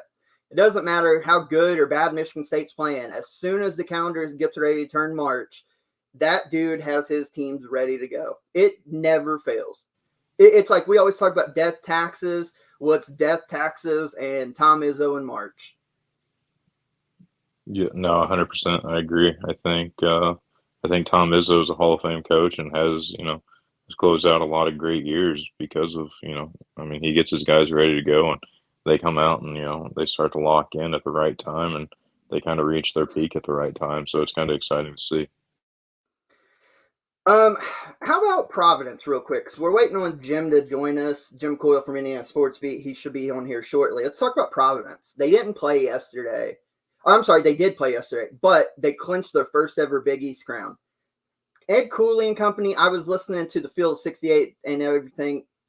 Providence first ever Big East crown. Got to feel good for them. Absolutely, and it just feels like they have 4 or 5 different guys who can step up on any given night. Yesterday it was AJ Reeves, but we've seen Watson play really well and then run things through that. Him, Al Durham, obviously we've seen him be the closer most of the time, and then they have Bynum off the bench. Just a really dangerous team with a lot of different guys who can score the ball. They play tough pressure defense. I love watching Providence play personally. They're a fun team to watch as well.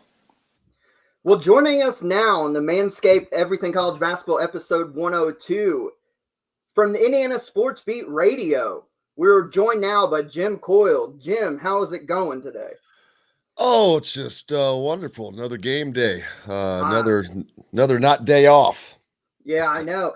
Hey, I was going to ask you. I told you off air that I listen to your show quite a bit, being in here in Indiana. What happened Friday, man? I was waiting on the show to start. Oh, we just didn't have a show Friday. We had a show Thursday and then a late game on Thursday night, and just did not have one on Friday. So before we get into Indiana and everything, I want to ask you, because I love your sign-off.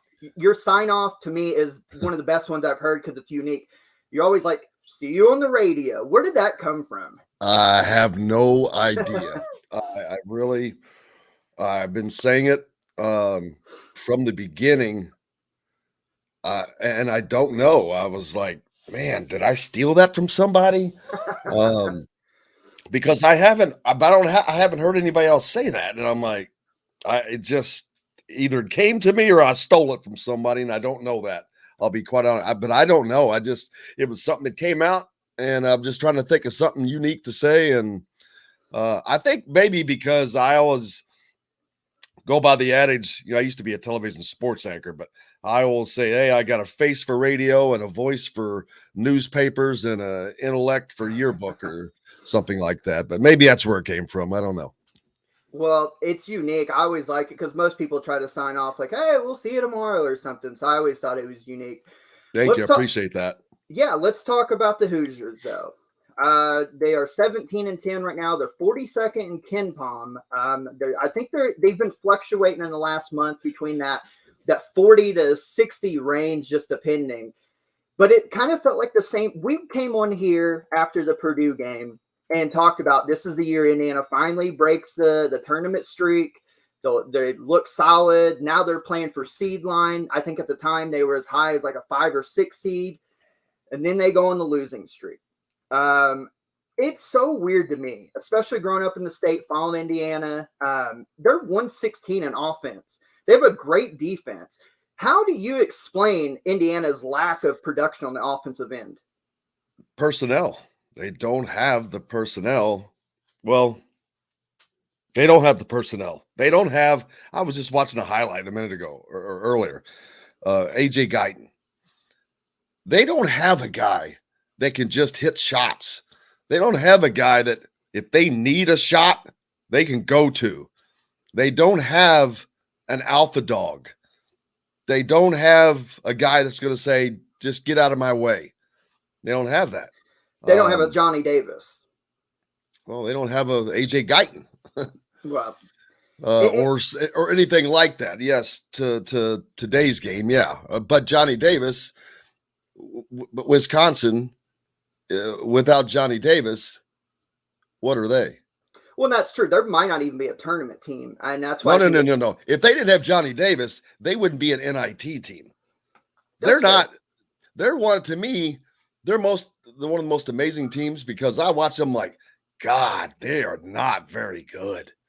They're not a good team, but they are a good team. They play great team ball, and they have a Johnny Davis, but they're not a great team. That's Indiana has had them down by 22. Indiana should have beaten them twice. Indiana's not a good team. Indiana should have beaten them twice. So, yeah, Wisconsin's an anomaly, but not to get off on a tangent. No, Johnny you're Davis good. is definitely one of those players that you're talking about. Yeah, they don't have a Johnny Davis. But see, when you have a guy like that, to me, there's a lot of times there's the disparity. And Wisconsin's a perfect example. It's Johnny Davis or nothing. If Johnny Davis does not have a great game, they're going to lose. I think that's fair enough. I just, like I said, growing up, being a Kentucky fan, but I still follow Indiana here in the state. It's weird because now, first of all, that right there is a travesty. You should have your license revoked. You should not be able to cross the bridges. Well, my family's from Kentucky. I just so happen to grow up in Indiana, so it's my allegiance. I get it. I get it. And you're from the southern part of the state, right? You were in Clarksville. I went to Floyd Central. So you understand the whole Indiana, Louisville, Kentucky. Oh, absolutely. Yeah. So you get all that. Absolutely. That's why I try to. I'm always unbiased as a reporter, but I cannot. It's hard to hide my UK bias. That's there. And I've heard you on this show. But back to the Indiana offense, it's so weird because you're so used to growing up. Indiana, the state produces so much great talent. Not only that play for Indiana, but they go, nationally. They go to the Kentuckys and Louisvilles and et cetera, et cetera. And it's so weird. You go back to Tom Crean, and I've heard you talk about it on your show. They had great offense. They got shooters. They had Jordan Holes. They had dudes that could fill the basket up, but they couldn't defend. Now in the last 5 or 6 years, they can kind of defend, but they can't score. Do you expect that? I know that they got some guys coming in that you talk about all the time. Jalen Hood-Schifino, been able to watch him at Montverde. I just can't figure out why they can't figure out with all the Indiana kids that they do have, how they cannot run offense to score besides throwing the ball down to Trace Jackson Davis. Well, I don't know what they were doing during the Archie Miller era. No one really does, offensively or defensively, to be honest with you. And half of these guys are a carryover from that. So you have to understand that. Then you've got a bunch of other guys that have come from all different directions that have done all different things. Miller Kopp, quite honestly, that is an experiment that did not work out. But he came from a non-winning program. That's another thing that's on this. You don't have guys that are just scratching and clawing to win. And look where all the new guys came from, Pitt and Northwestern, Parker Stewart. No one, they don't have that alpha dog offensively, A, but B, you don't have guys that consistently shoot the ball. They just don't. The other night, all of a sudden we saw a big difference in the offense because they continued to force the ball inside, but it was with a team because everybody was scoring inside, but it was also helping to open up other things, which they had not done all year. That's the mind-boggling issue is why, when something's working, do you go away from it? That's why they lost the damn the second Wisconsin game. Everything was working inside. They were just pummeling them. And then they go away from it and said, hey, let me start shooting 20-footers.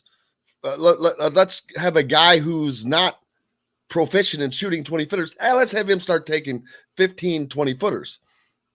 That's why. They would get away from playing intelligent basketball. I think that Woody has had some growing pains coaching from college or from the NBA to college.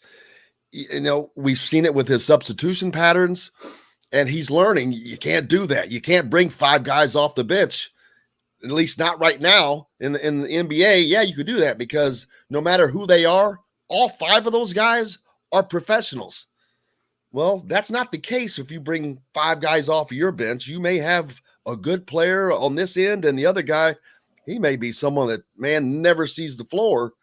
So you have just taken a huge loss in the talent that's on the floor, which we saw that happen before in games.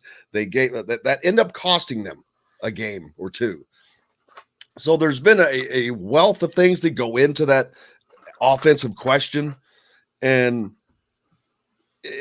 I think it's just learning pains on Archie on Woody's side, and they don't have all of the talent they need. They've got the guys like you mentioned coming in. Well, Jalen Hood-Schifino can shoot. CJ Gunn can shoot.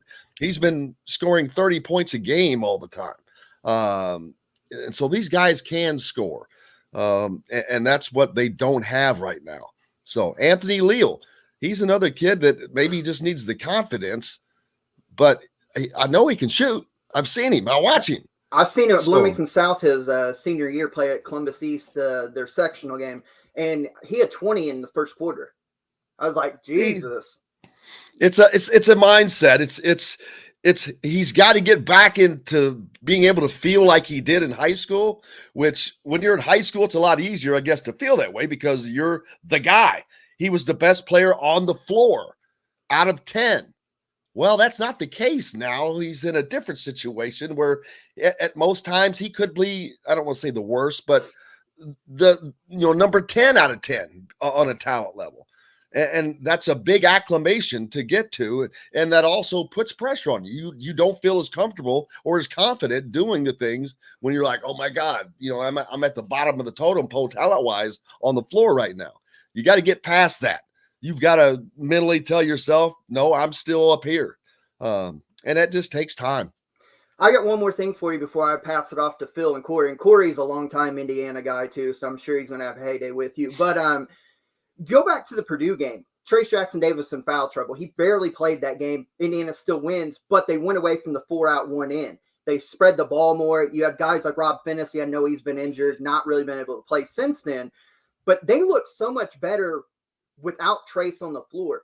Do you think that's something that they focus too much trying to force feed him the ball? I understand that he's your go-to guy, but do you think it takes some of the guards out of the action because they're just trying to force feed him as opposed to opening the floor up, having freedom to attack the rim and kick out for three? Absolutely, but they've also had problems trying to force other things.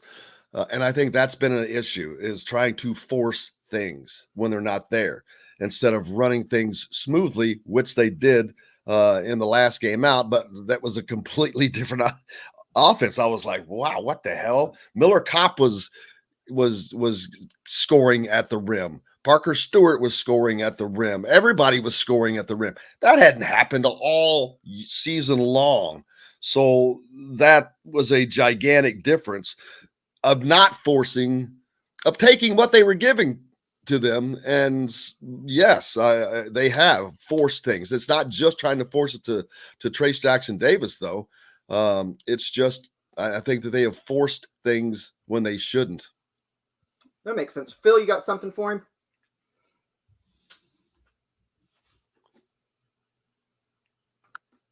Phil? Yeah, so Jalen Hood-Schifino.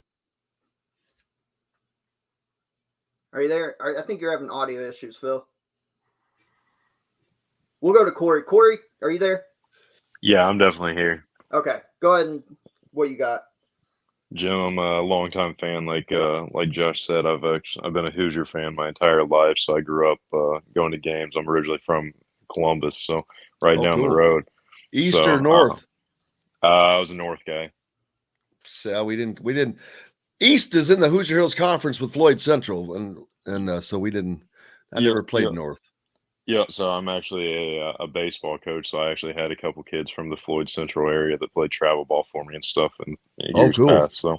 So kind of going off of what you talked about with the bringing in some of the guys off the transfer portal and some of the experiments that we had. What do you think of the continued opportunities that we kind of keep giving to Miller and just the kind of keep seeing failure and stuff? Do you think that's just we don't trust the backups, or you think it just kind of trying to hope to give a experienced senior, more opportunity. I think that is more of a confidence for Mike Woodson, having somebody in place that's not going to make a lot of mistakes, not going to do a lot. You can hope that the other night he did more. But I think it's more of a lack of what's on his bench. If you look down the bench, I would like to see Tamar Bates in that spot, to be honest with you, to learn and grow. I love Tamar Bates. Love his game. Yeah, exactly. But he is going to be a part of the future. And I would have loved to have seen him in that position a long time ago. But I understand not doing it now at this juncture of the season. You kind of are what you are, and they have to continue with that. It's too deep into the year right now to make a change like that unless Tamar Bates started just coming on and being consistent. But if you look at the numbers, Miller Kopp's minutes, it's told he may start, but his minutes are not always equal to other guys that come off the bench. Absolutely. Kind of going off, like I said, it was just kind of a surprise there. You think the biggest issue with Parker Stewart was his great mid-major, kind of getting his eyes opened at the higher Big Ten level? No, honestly, I think that he's just been in his head, and with the passing of his father, he's a very quiet kid to begin with. He's one of the only ones that they don't bring in for the post-game pressers. He's that quiet, and I just think that he's just had a lot of things internally to deal with. And either that has fallen over and not having that father figure in his life anymore. I can't put myself in his shoes. So I try to not be too judgmental on him, but he's definitely also had no consistency to his game this year. And you add that to Miller Kopp, and it's like, damn, you can't have both of them not producing. Hopefully this last game was a great confidence boost for all of them because they all played well in different phases. But you can only hope that has given them the confidence at least to finish this season out. Yeah, 100%. Jim, I know we don't have much time with you left, but I do want to bring up a couple things that you had on your radio show, because I know you do not only your weekly show, but you'll do a lot of post-game shows. And I know after the game the other night, I think it was the Wisconsin game, you had Brian Evans on, which is funny. I have a side story I'd always love to tell Brian Evans, because when I was a kid growing up playing basketball, that was during his time in Indiana. My dad always said I looked and shot just like him, so I always thought that was funny. But he went off on that whole situation from the Northwestern deal where they got caught sneaking out. He was pissed. He was tore up. Briefly summarize, if you don't But mind, all those guys are like that. Right. So I heard what he had to say, but kind of summarize for our audience, like he was tore up about it. Well, first of all, he said that had he been a member on that team and he had known about it, he'd have been basically kicking butt and taking names, because they're about winning. And I get it. I mean, go back home and go out, especially the guys that did it. Well, he was most upset with Xavier Johnson. Xavier Johnson is supposed to be a leader on this team.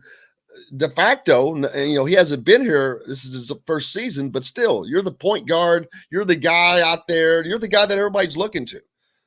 You're a senior, and he ended up taking two freshmen along for the ride, Tamar Bates and Christian Lander, and Michael Durr, another senior. But that told him that their mind was not focused on winning. It was not focused on where their season was at the critical juncture that it was. And I understand that. I'm like, man, I was as bad as anybody else when I was that age, and I possibly could have been right there with them. But as an adult, I say, yeah, I was also not afforded that opportunity. I was not a Division I athlete. So there's no excuse for it. These kids are adults, man. They get treated, they're staying in nice hotels and blah, blah, blah. And, but where they are right now and the season is teetering to do that, it was just mind-boggling. It really, really was. It was mind-boggling, and it was a complete and total letdown to the team, to the fans, and to former players, obviously, because he wasn't the only one. And it doesn't make sense. I don't know exactly what they went out to look for, but if it was females, I know Bloomington's got some stuff that they could have some. Well, they fun were in with. Chicago. I mean, Right. And there was all these rumors that it was weed and this and that. And I'm like, first of all, if they were smoking weed, they wouldn't have been dressed, period, that night. 100%. And they'd have been gone for 3 damn days, 3 games. It was not weed. I get so tired of hearing that, even though I understand because it is legal in Chicago. But it was basically just breaking curfew. But exactly. It was so much harder to freaking break curfew up there because they were up in Evanston. They're not in Chicago, really. Chicago is freaking 20, 25 minutes away. So you were at that game, correct? Yes. Yeah. So when did you hear about the news? As soon as you got there, or were you able to hear about Well, it? I got a text from someone asking me from home, which was mind-boggling, but I immediately started looking, and I could tell that although that Parker Stewart was dressed in his candy stripes, he was sitting on the bench, not shooting. Everybody else was shooting. I, at that moment, thought it was just him because everyone else was going through regular warm-ups, but we would quickly find out there would be 5 of them not playing in a game that they still should have won. Yeah, and I understand Northwestern had went to Michigan State and beat them, but yeah, you're right. They should have still have managed to win that. But now here we are. They're 17-10. As of right now, I think Lenardi's still got them in a play-in game in Dayton. Their tournament hopes are still alive, but they've got 3 games remaining. Tonight, they're at Minnesota. Minnesota is not great this year, but you know as well as I do, the Barn's a tough-ass place to play in. It doesn't matter how good they are. That building, that atmosphere, they collects a lot of souls up there. So it's a tough one tonight, and then they come back for Rutgers on Wednesday, and they end the season in the rematch at Purdue on Saturday. Realistically, they've got to win at least 2 of these 3, right? They have to beat Minnesota. You can lose to Purdue. I think that I'm starting to wonder if the Rutgers game, I sent a tweet out last night, is Rutgers in danger of becoming Indiana? Rutgers was solidly in the tournament 2 weeks ago. Now they've lost 3 straight, and they head to Bloomington. Their conference record is, I think, 10-8, which is more than acceptable. But their overall record is not good. They're like 16-11 or something. I don't have it in front of me, but their overall record is not nearly as sweet, and I think they have some losses there. And I'm starting to wonder, is this Rutgers game going to become a play-in game for the play-in game? Because they're getting dangerously close to being at the same exact spot. And the thing afterwards is Rutgers' final game is against Penn State, whereas Indiana's is against Purdue.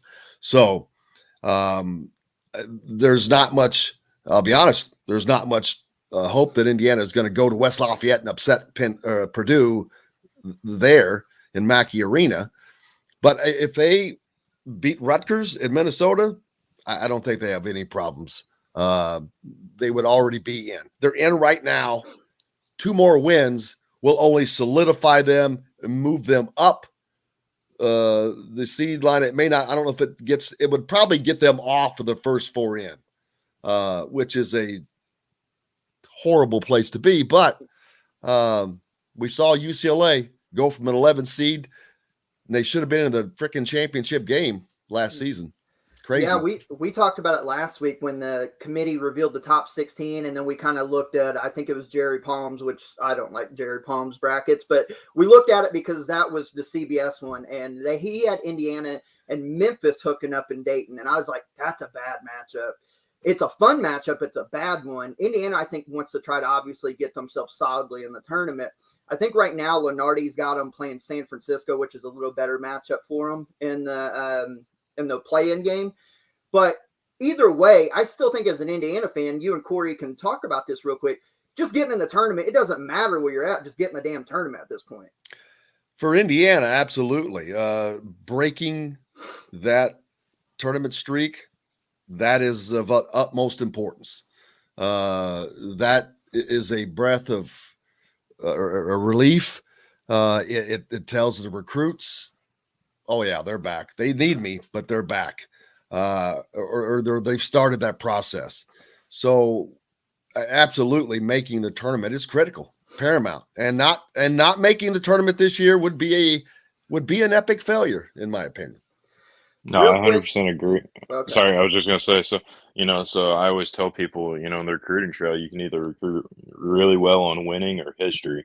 And Indiana being a history, blue blood and all that stuff, and kind of being down, I think it's kind of deterred, some fellow recruits and stuff like that. I think winning and, as you say, getting back into the tournament is going to be something that, really starts to turn heads and say, hey, look, they're starting that process, and, let's continue to watch for years to come. And, I think it'll start to open some more doors back up to, help out, and especially having an NBA coach and stuff like that with the experience. I think, all those things are going to try and, attest to hopefully get Indiana back, back up to where they should be.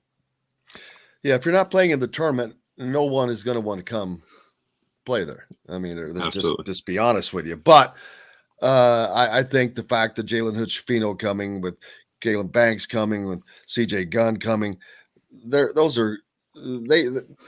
know that they can help the team, and they're exactly what the team needs. I've seen Jalen Hood-Schifino play, and I'm still amazed by his maturity. He's like a freshman right now, and he could play for Indiana right now.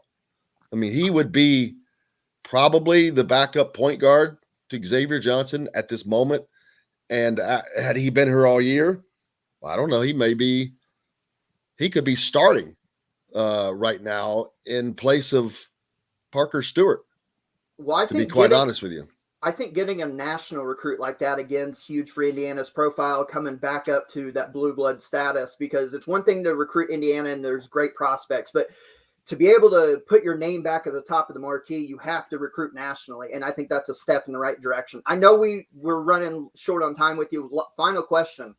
Indiana, 4 years from now, if you're looking back, we talk 4 years from now, where do you hope the Hoosiers are at as far as a program? Well, 4 years from now, if they're not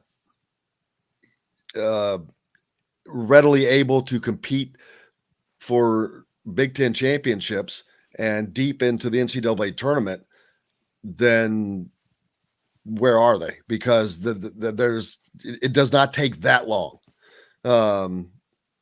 So that's where they should be. And actually, it shouldn't take that long. Not with the transfer portal. This could be something that is 2 seasons away, but we'll see. They did not hit the transfer portal well last time. Had some few foul balls, I guess I'd call it, not strikeouts necessarily, but foul balls. But they're going to have to hit the transfer portal seriously after this season for Trace Jackson Davis' replacement. You have to have that guy, and it doesn't matter if Jalen Hood-Schifino is coming in or CJ Gunn. You've got to have a guy to take his place in the middle. So they're going to have to hit the portal again, but they're going to have to hit a home run with this one. So I'll leave you on this. And there's no guarantee the kid hits the transfer portal. I'm just assuming because his senior year is up at Detroit. But poetically, and I've loved this kid from a freshman. He's been top 5 in the nation in scoring ever since his freshman year. But how crazy, because I think he would fit in well, Antoine Davis, Mike Davis' son at Detroit, coming into Indiana. I love that kid. You talk about a scorer. Go ahead. No, you talk about a scorer. Like I said, we follow him since his freshman year. He's been at the top 5 in the nation in scoring every year. That's a kid that'll go get you 23, 25 a night. plus get you 5 or 6 assists and 8 to 10 rebounds a game. That's a program changer right there as a experienced guy as well. I don't know if he's going to hit the transfer portal. He might try his hand playing professionally, but if he does, that's somebody I think Indiana should target heavily. It's a great suggestion all the way around, but now you have to also understand that doing that at Detroit and in that league and doing that at Indiana and in the Big Ten within the confines of an offense and all that, two different things. But obviously he can shoot the lights out. He's had the green light from his dad, all the time, but a scorer is a scorer, man. A guy that can shoot. And I think that would be incredibly, I would think it would be awesome for that to happen. I like Mike Davis. He's been on the show. He's super nice. He has an affinity for Indiana. Indiana fans still like him. I mean, he stepped in at a horrible time. So that would be incredible. I would love that. And that's something that I'm going to talk about, as a matter of fact, now that you brought it up. So thanks. There you go. Well, Jim, we thank you so much for joining us. Real quick, let everybody know where to find your show in the state of Indiana. And I think are you in Kentucky, like the southern part of Kentucky, Illinois area, or just Indiana? No, well, we're the station down in Evansville. The ref WREF 97.7 is heard down into Kentucky. I think that they can probably hear it over in Illinois as well. I'm not sure, but Southwest Indiana there also WBRO and Marengo. But most people watch and listen on YouTube now, which you can go to our YouTube channel or find it on any podcast stream. It also goes there as well. But yeah, the radio show is on every day. We're Monday through Friday, live at 8:30 to 10:30. And then we do a post-game basketball show after each basketball show. And tonight, if it works out, our special guest is going to be Maurice Creek. And because the reason, obviously, the Ukrainian deal.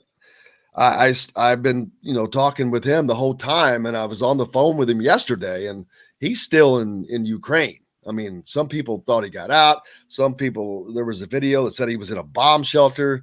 He was in his apartment. But he was not out yet. And they had tried to make an attempt yesterday that did not work. So I think that they were going to try to make another attempt today to get him out.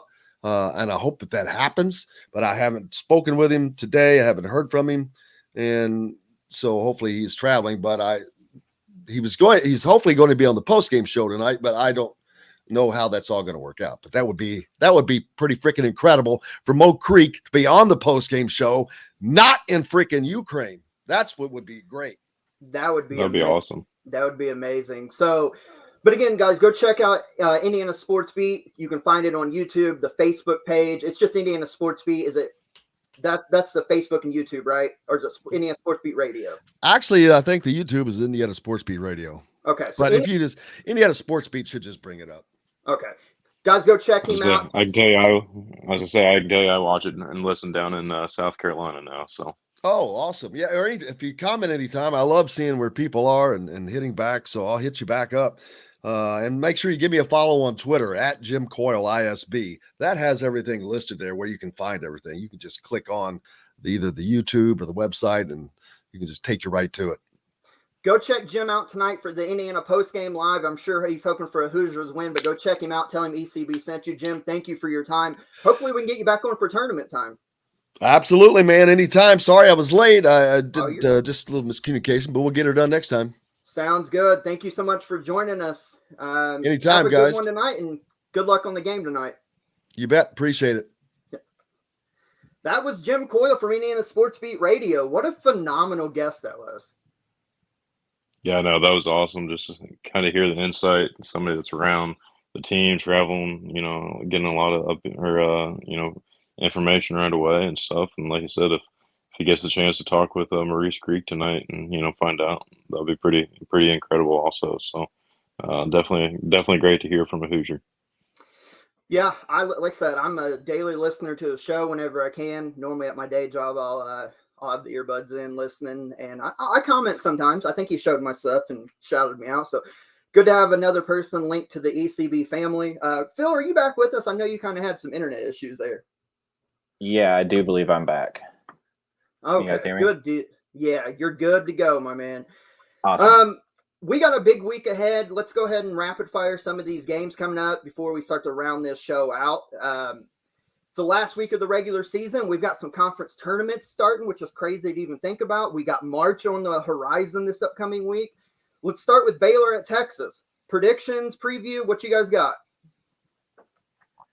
Yeah. I like Baylor in this one. I think Baylor's kind of bouncing back from that little midseason lull that they had. And I think they're going to make a strong push here for that last number 1 seed. So I like Baylor. 70-68. Close one.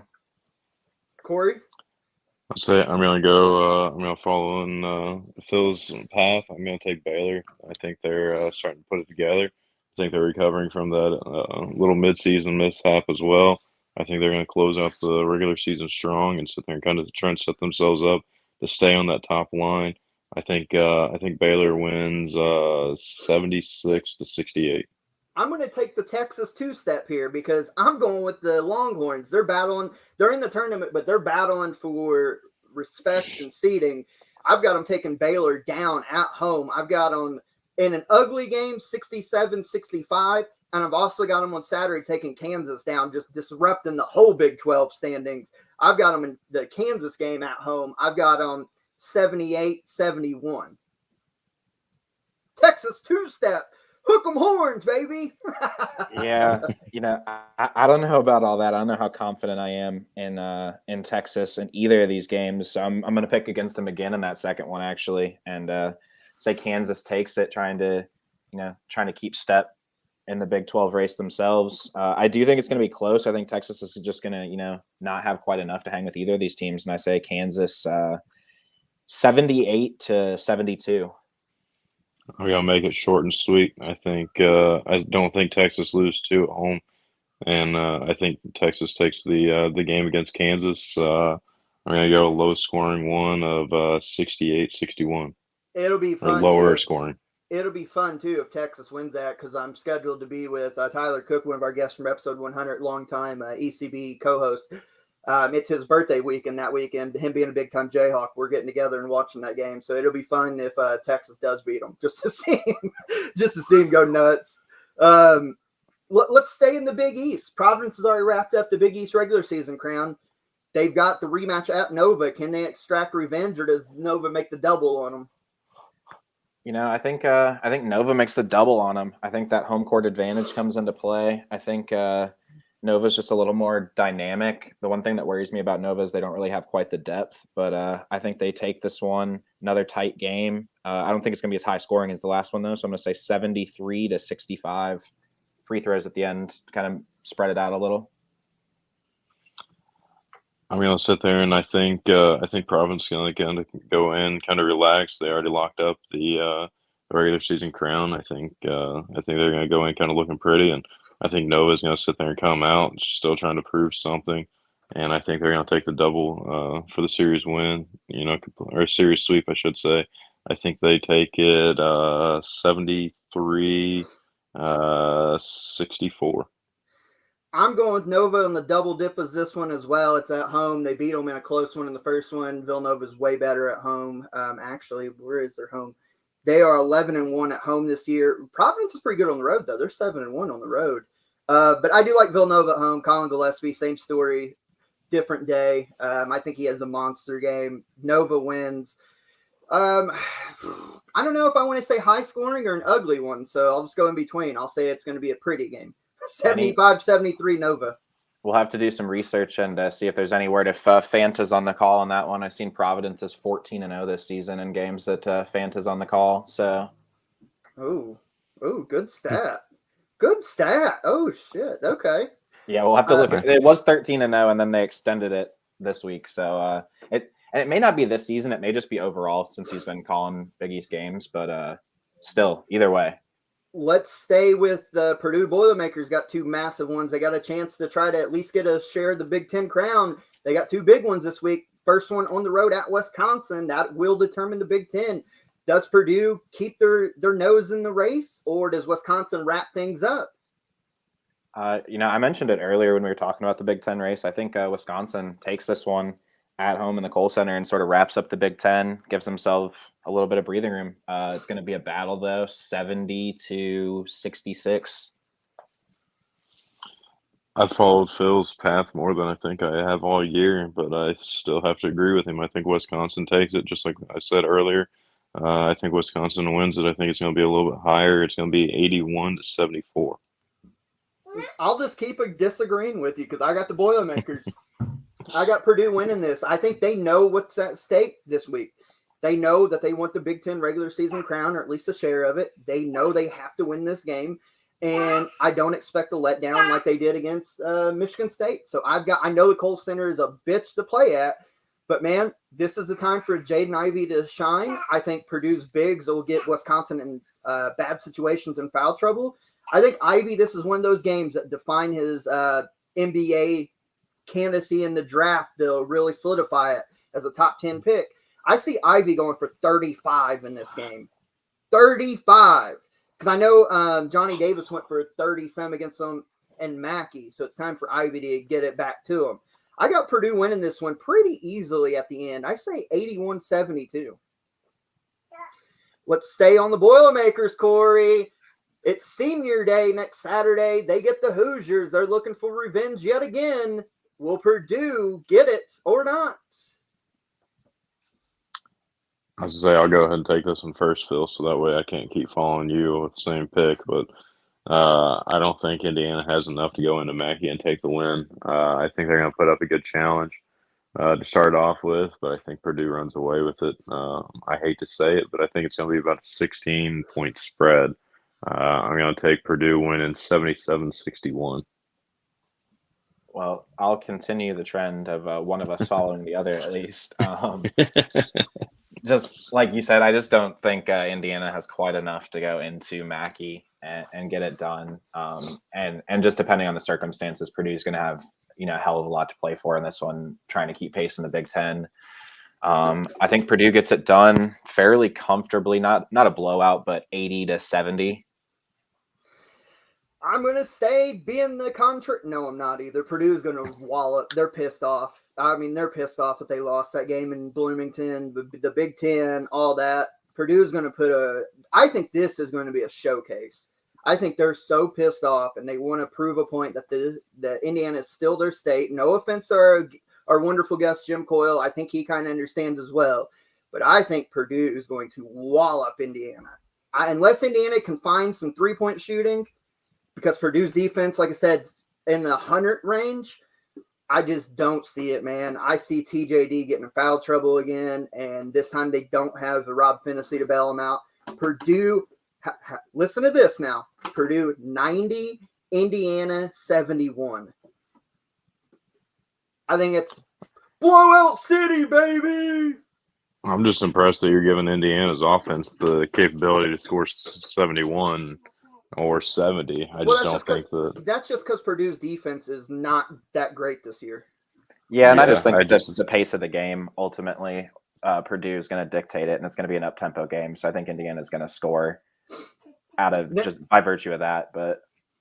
And then let's go to the storyline one. This is ESPN Cry. This is a emotional game for ESPN because did you guys know this is Coach K's final game at Cameron Indoor Stadium? The segments have already started to run last night in the Gonzaga-St. Mary's game.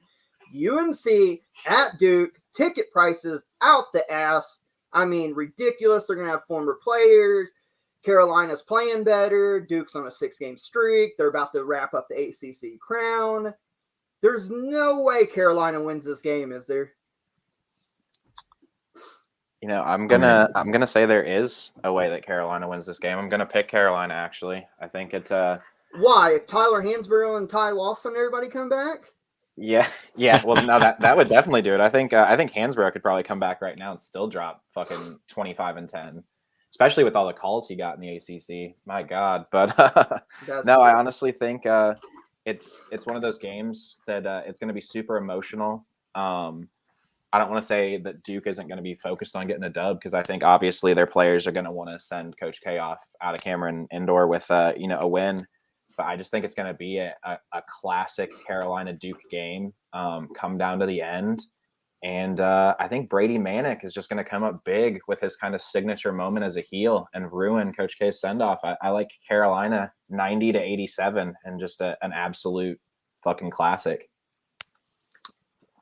Well, I can officially end the streak of Phil and I agreeing because there's no way the Duke lets this game slip up. There's no way that UNC goes in to Cameron Indoor Stadium and on Coach K's last night there, in case you guys are wondering, there's not a chance that this happens. I think Duke just sits there and rolls away with it. I think it's going to be, a test, but, a little bit early on, but I just think the hot shooting and, I think Duke runs the offense through Roncaro, and I think they're starting to finally, get in full swing. I think that Duke wins it 86-73. Yeah, Duke wins this one. I don't see it a question. I think it could be close. I don't see Carolina getting jumped like they did in the first game where they were down, what was the score, like 22-4 or something stupid like that. I mean, I don't see it that. I think Carolina's got too much pride to let that happen. But, boy, you better have somebody that can guard Paolo Banchero, and do not put Armando Bacot on him this time, at least early. You cannot have Bacot going out again early with foul trouble. I don't know. Unless Duke goes cold shooting, that gives Carolina an opportunity for long runouts. That's a good way to keep them in and maybe even steal a victory. But Duke's winning this game, and I think they're going to win it in impressive fashion again, like Purdue over Indiana. I think Duke could put 100 up. I'll go bold statement. Duke 101, North Carolina 86. Hey, hold on. Why'd you have to bring up the Indiana Purdue thing again? Like, Brother, we already just took that conversation. And you just sent us in the group chat too. Is this StubHub or? This is on Vivid Seats. I just clicked to see that. Yeah, for a mere price of $29.55 or $2,955, you can join in Coach K's last game. Yeah, and that's per ticket, by the way. Yeah, they're doing a radio contest around here for 2 tickets to the game, and people are going nuts for it. So I'll let you guys know if I happen to hit the lottery on that one. I would turn around. Hey, I'm just a short. I wouldn't go to the game. I was just saying, I'm just a short drive away. I mean, I'll drive up and go with you, Phil, if you want. Last week somebody actually did. They've been doing this every week now, just a set of tickets, and last week somebody did sell them actually. I would. Why wouldn't you? I would sit at home and watch the game. No. Sell those beats. Hey, I'm just happy I got to watch Coach K in his last year down here in Clemson. So, I mean, just so you guys know, it was his last time at Clemson, too. And, I appreciate the heads up. Yeah. So, I mean, I can't say I got to see him on the last trail. So we do have conference tournaments starting this week. Like I said, we will have our bids punched coming up next week when we're talking. We'll have the Ohio Valley. We'll have the Missouri Valley, amongst others. Real quick, conference tournament predictions. Who do you got winning the Ohio Valley, and why is it Murray State? I mean, I might have considered Belmont before that absolute ass beating they took a few days ago. So I don't think there's any way you don't pick Murray State now. They beat the fuck out of them. So that's about it. Yeah, it's Murray State. Unless Moorhead can knock them off or Belmont plays better, Murray State's winning that and punching their bid. I'll say I like that 18-0 conference record just to continue through the conference tournament. So I don't see a way that they lose. I think I'll have to double check. I'm thinking the Horizon League starts this week as well. Who do we got in the Horizon League? Because I think this is pretty open. You look at the conference standings, and there is 6-7 teams within one game of each other, essentially, as far as in the loss column.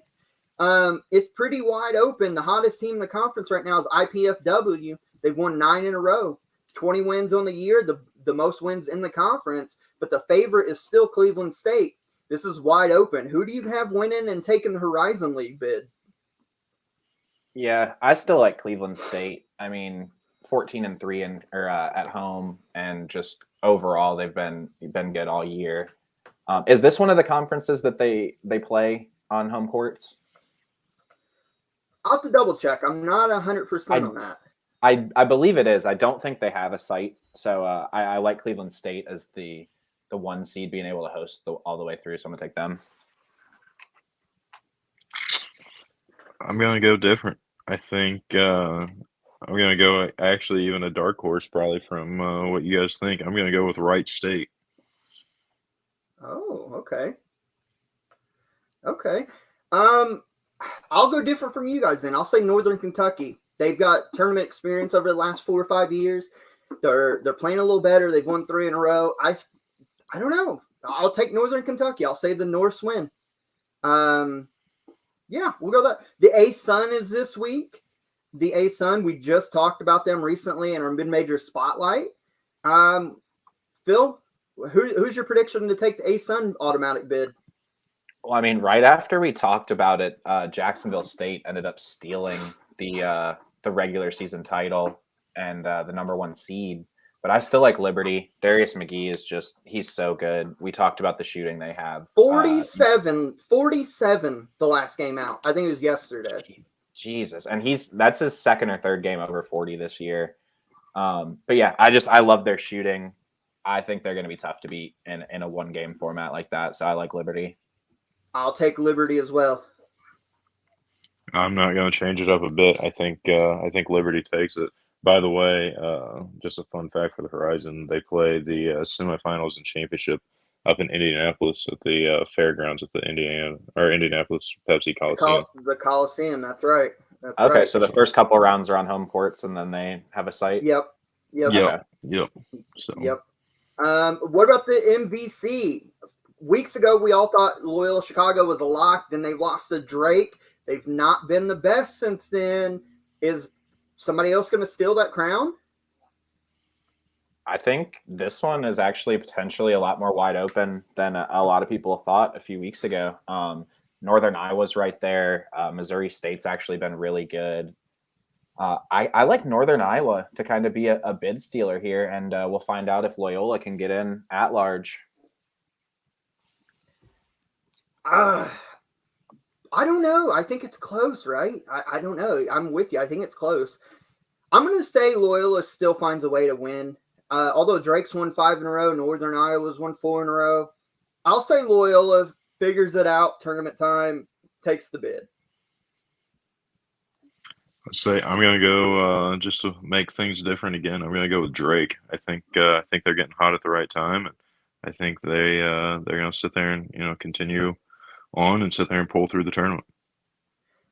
Then we go to the Patriot Leagues also this upcoming week. Colgate's the favorite by far. They won the conference regular season crown by 4 games. They're 16-2 in conference, 20-11 overall. I think this is one of those deals, though, you automatically assume somebody's going to win, and a team that's a 7 seed wins it.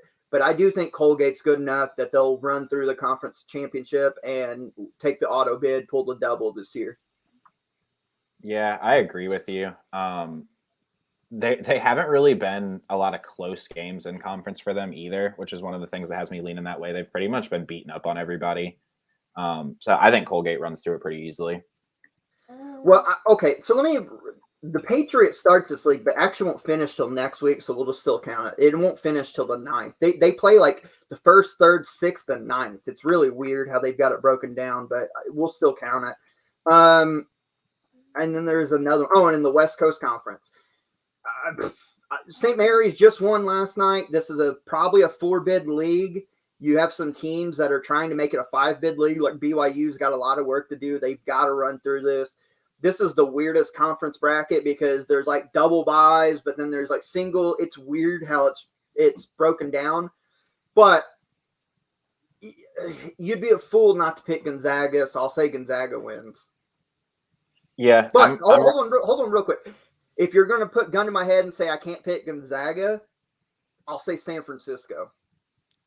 Okay, and it's funny you said that because I was actually going to do that same sort of thing that, like, Gonzaga is sort of, far and away the favorite, but I like Santa Clara as an outside chance to steal this bid. They've been playing really good in conference. They didn't have the best start to the season, but they've played really well here as of late. So I think they have the potential to surprise some teams here. I'm going to go for Patriot. I think Colgate, and then for the West Coast. I think clear cut's Gonzaga, but I'm going to change it up. If I had to go with somebody else, I'd go with St. Mary. We'll do one more real quick Just- because it does start this week, and it's kind of similar to the Patriot where it starts the 3rd but doesn't end till the 7th, so we'll still kind of count it. We'll talk more about it Sunday because it'll be championship time we can talk about. But Sun Belt Conference, Phil. Sun Belt, I'm a little biased here because, I am in App State country, and they got a veteran team.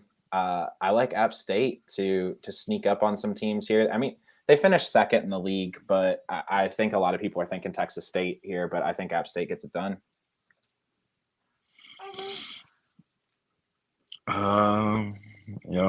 App State, by the way, is absolutely beautiful down there. But I think Texas State just takes it. I think they continue with their 9-game win streak and roll out. I think it's easy to say Texas State. I think that's easy. They're shooting 39% from 3. They're leading the conference by a large margin, by almost 4% difference in 3-point shooting, by the way. Well, I guess almost 3%. They're a good offensive team. I'm going to go a shocker because I think this is one that's building towards a shocker. I'm going to say Georgia State. Don't ask me why. I just think Georgia State's going to win it. They're the number 1 defensive team in the conference. Yeah, I'm going to say Georgia State. How about that for a shocker? And they're red hot, too, by the way. Georgia State's won their last 1, 2, 3, 7 in a 4, row. 5, 6, 7 in a row, including beating App State. Yeah, there's a big group in the middle of the Sun Belt that's kind of bunched up within, 2-3 games of each other. So it wouldn't shock me if any of those teams jumped out. The Sun Belt is definitely one that's up for grabs. They have such a bad offense. They're 243rd in the nation, but they're a better defensive team on KenPom than Purdue. They're 97th. They force teams into turnovers. They're 18th in the nation in turnover percentage on defense. I don't know. I think if they can ride their defense and continue to turn teams over like that, shit, why not? I'll say Georgia State. Why That's not? a game we'll have to play next week is teams that are surprisingly ahead of Purdue in defensive efficiency. God, we'll have to reel off 109 teams or whatever. Let's start wrapping this thing up. Let's do another, maybe our last mid-major spotlight of the season this year. Let's go to the AAC. Obviously, everybody thought preseason it would be Houston because of what was coming back. They're still 23-4, leading the conference. But Memphis has made a run. SMU's right there trying to get a bid. They've still got okay Tulane and Wichita State. UCF's knocked some teams off. It's still Houston's conference, but I'm riding Memphis in this. Yeah, no, I think Memphis has the most talent on their roster. Like you said, coming into the year, I think a lot of people thought Houston would take the league just because what they had accomplished. But Memphis, top to bottom on their roster is the best team, I would say. Really have been pleasantly surprised with SMU, though. Kendrick Davis is a really good player, averaging better than 19 points a game, close to 5 assists. Just, the type of guy that we talk about come tournament time, can win you a game by himself. How about Houston having 4 of the top 5 all KenPom team players for the AAC right now? Josh Carlton, Fabian White, Kyler Edwards, and Jamal Sheed. That's nuts. I can't believe Memphis don't have at least one on there, by the way. It doesn't actually surprise me that Memphis doesn't have anybody on there just because of how inefficient their offense has been all year. And I'm sure that's weighing them down, a lot of their guys down. Yeah, you're probably right. But the AAC, they'll probably get, 2 or 3. Houston, Memphis, maybe SMU can sneak in. But those 2 or 3 that get in, depending on how they play, they could be bad matchup. It's a weird conference this year. It's very weird. I'm disappointed in Cincinnati. I thought that they would be better this year, but weird conference overall. Yeah, like you said, I think 2 bids is pretty safe. I do think Memphis is ultimately going to get in. The question for, I guess, both of their teams that make it between Houston and Memphis is, how far can they go? But team that I've been a little disappointed with, and they were playing better here recently, was Temple. I keep waiting for Aaron McKee to kind of get them back turned around into what Fran Dunphy had him in for the longest time, and Jonathan Chaney before that. They just, obviously not a blue blood program, but sort of one of those mid-major blue bloods that were always good. Yeah, I'm with you, man. I'm with you. Let's start rounding this thing out. And guys, this is a longer episode, but we've had some great guests. We went over the time because they were so gracious and we had a good conversation. And I hope you guys don't mind, but hey, it is what it is. Oh, we didn't even release our Power 30 real quick. Hit the heat points on the Power 30. Gonzaga, Arizona State at the top. Duke up to number 3. Because of all the teams losing, a lot of the top teams didn't change. I think Auburn took the biggest dive. They went from 3rd to 10. Wisconsin and Baylor jumped into the top 10 now. Tennessee, Arkansas made big jumps. Anybody else in that top 30 you guys want to kind of hit a key point on?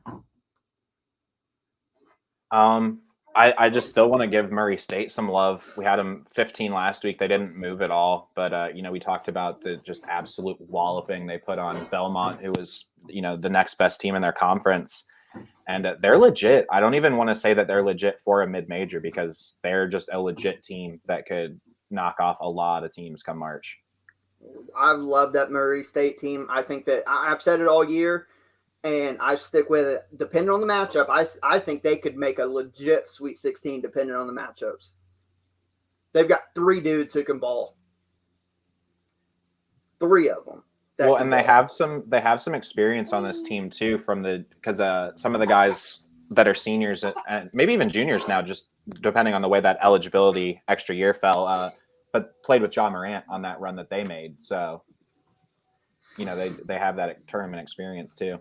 Let's round this out with shout outs. My first one, JD Notae, 30 points against Kentucky. Starting to look like if it wasn't for Oscar Tshiebwe, he might be SEC Player of the Year. He's really turned it on during this run of 13 of the last 14 wins for Arkansas. He's a stud. He can carry Arkansas to deep in the tournament. And that's all you need in the tournament is one guy that can go off, and the Razorbacks have got it in JD Notae. My second one, Bryant. After winning in the last couple of years, winning only 5 games, 6 games, 9 games, they come back this year, their first ever Northeast crown. Bryant. What? I mean, what a crazy turnaround that's been, though, in all seriousness, though. 16-2, 19-9 overall. They do win the conference by a game over Wagner. The Bryant Bulldogs, tremendous. They're on a 4-game streak right now, so you got to give some love to a team that wins the first conference title in program history. Leading into my other shout out, Providence. Big East champions for the first time in history. Ed Cooley, maybe National Coach of the Year. And then for a special shout out, let's go to the D, since it's everything college basketball, let's go to the D3 level. Franklin College Grizzlies in the D3. They, as a 6 seed, win the Hoosier Heartland Conference, taking down the number 1 seed, Hanover, to punch their bid to the D3 NCAA tournament. Franklin College Grizzlies. They're local, so I always got to give them a shout out when I can. Yeah, so I only have 2 this week, so I'll make mine quick. First one goes out to Puff Johnson. He stepped up yesterday for UNC. He's been sort of a bench player all year, but had 29 minutes yesterday, career high 16 points. Just really, stepped out of his role and had a big game for him. And then second is another local one for me, which is the Millbrook High School men's basketball team. They were down 13 on the road in the state playoffs the other day. Were able to come back behind a play of freshman Colt Langdon. He had 13 or 14 straight in the third quarter to bring them back, finished with 17. That kid is big time. Look out for him in a couple years. And Millbrook continuing to make their way through the state playoffs.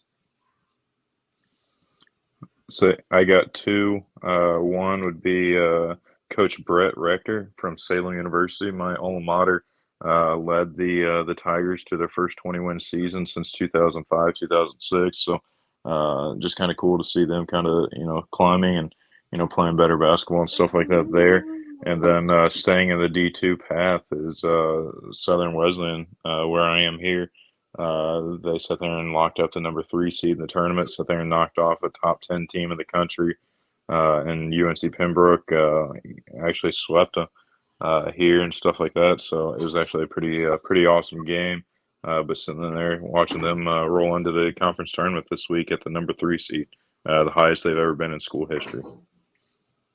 That's what's up. There, congratulations to our shout outs. Fellas, when we talk again next Sunday, we will, like I said, we'll have the Ohio Valley and other conferences. We'll be on the precipice of crowning a Missouri Valley bid being punched. We're having bids punched, and it is March. March Madness is upon us. Episode 103 will be in the month of March. The craziness and madness is here. If you don't believe it, go to last night and tell me that the month of March is not here already. We hope you guys enjoyed episode 102. A special shout out to our guests, Matt Sak and Jim Coyle. We appreciate you guys. And tune in next week to episode 103 as we talk more about the month of March and get 1 week closer to Selection Sunday. For Phil, for Corey, I'm Josh Burton. We hope you guys enjoyed this episode. Until next week, to use a phrase from our friend Jim, we'll see you on the radio.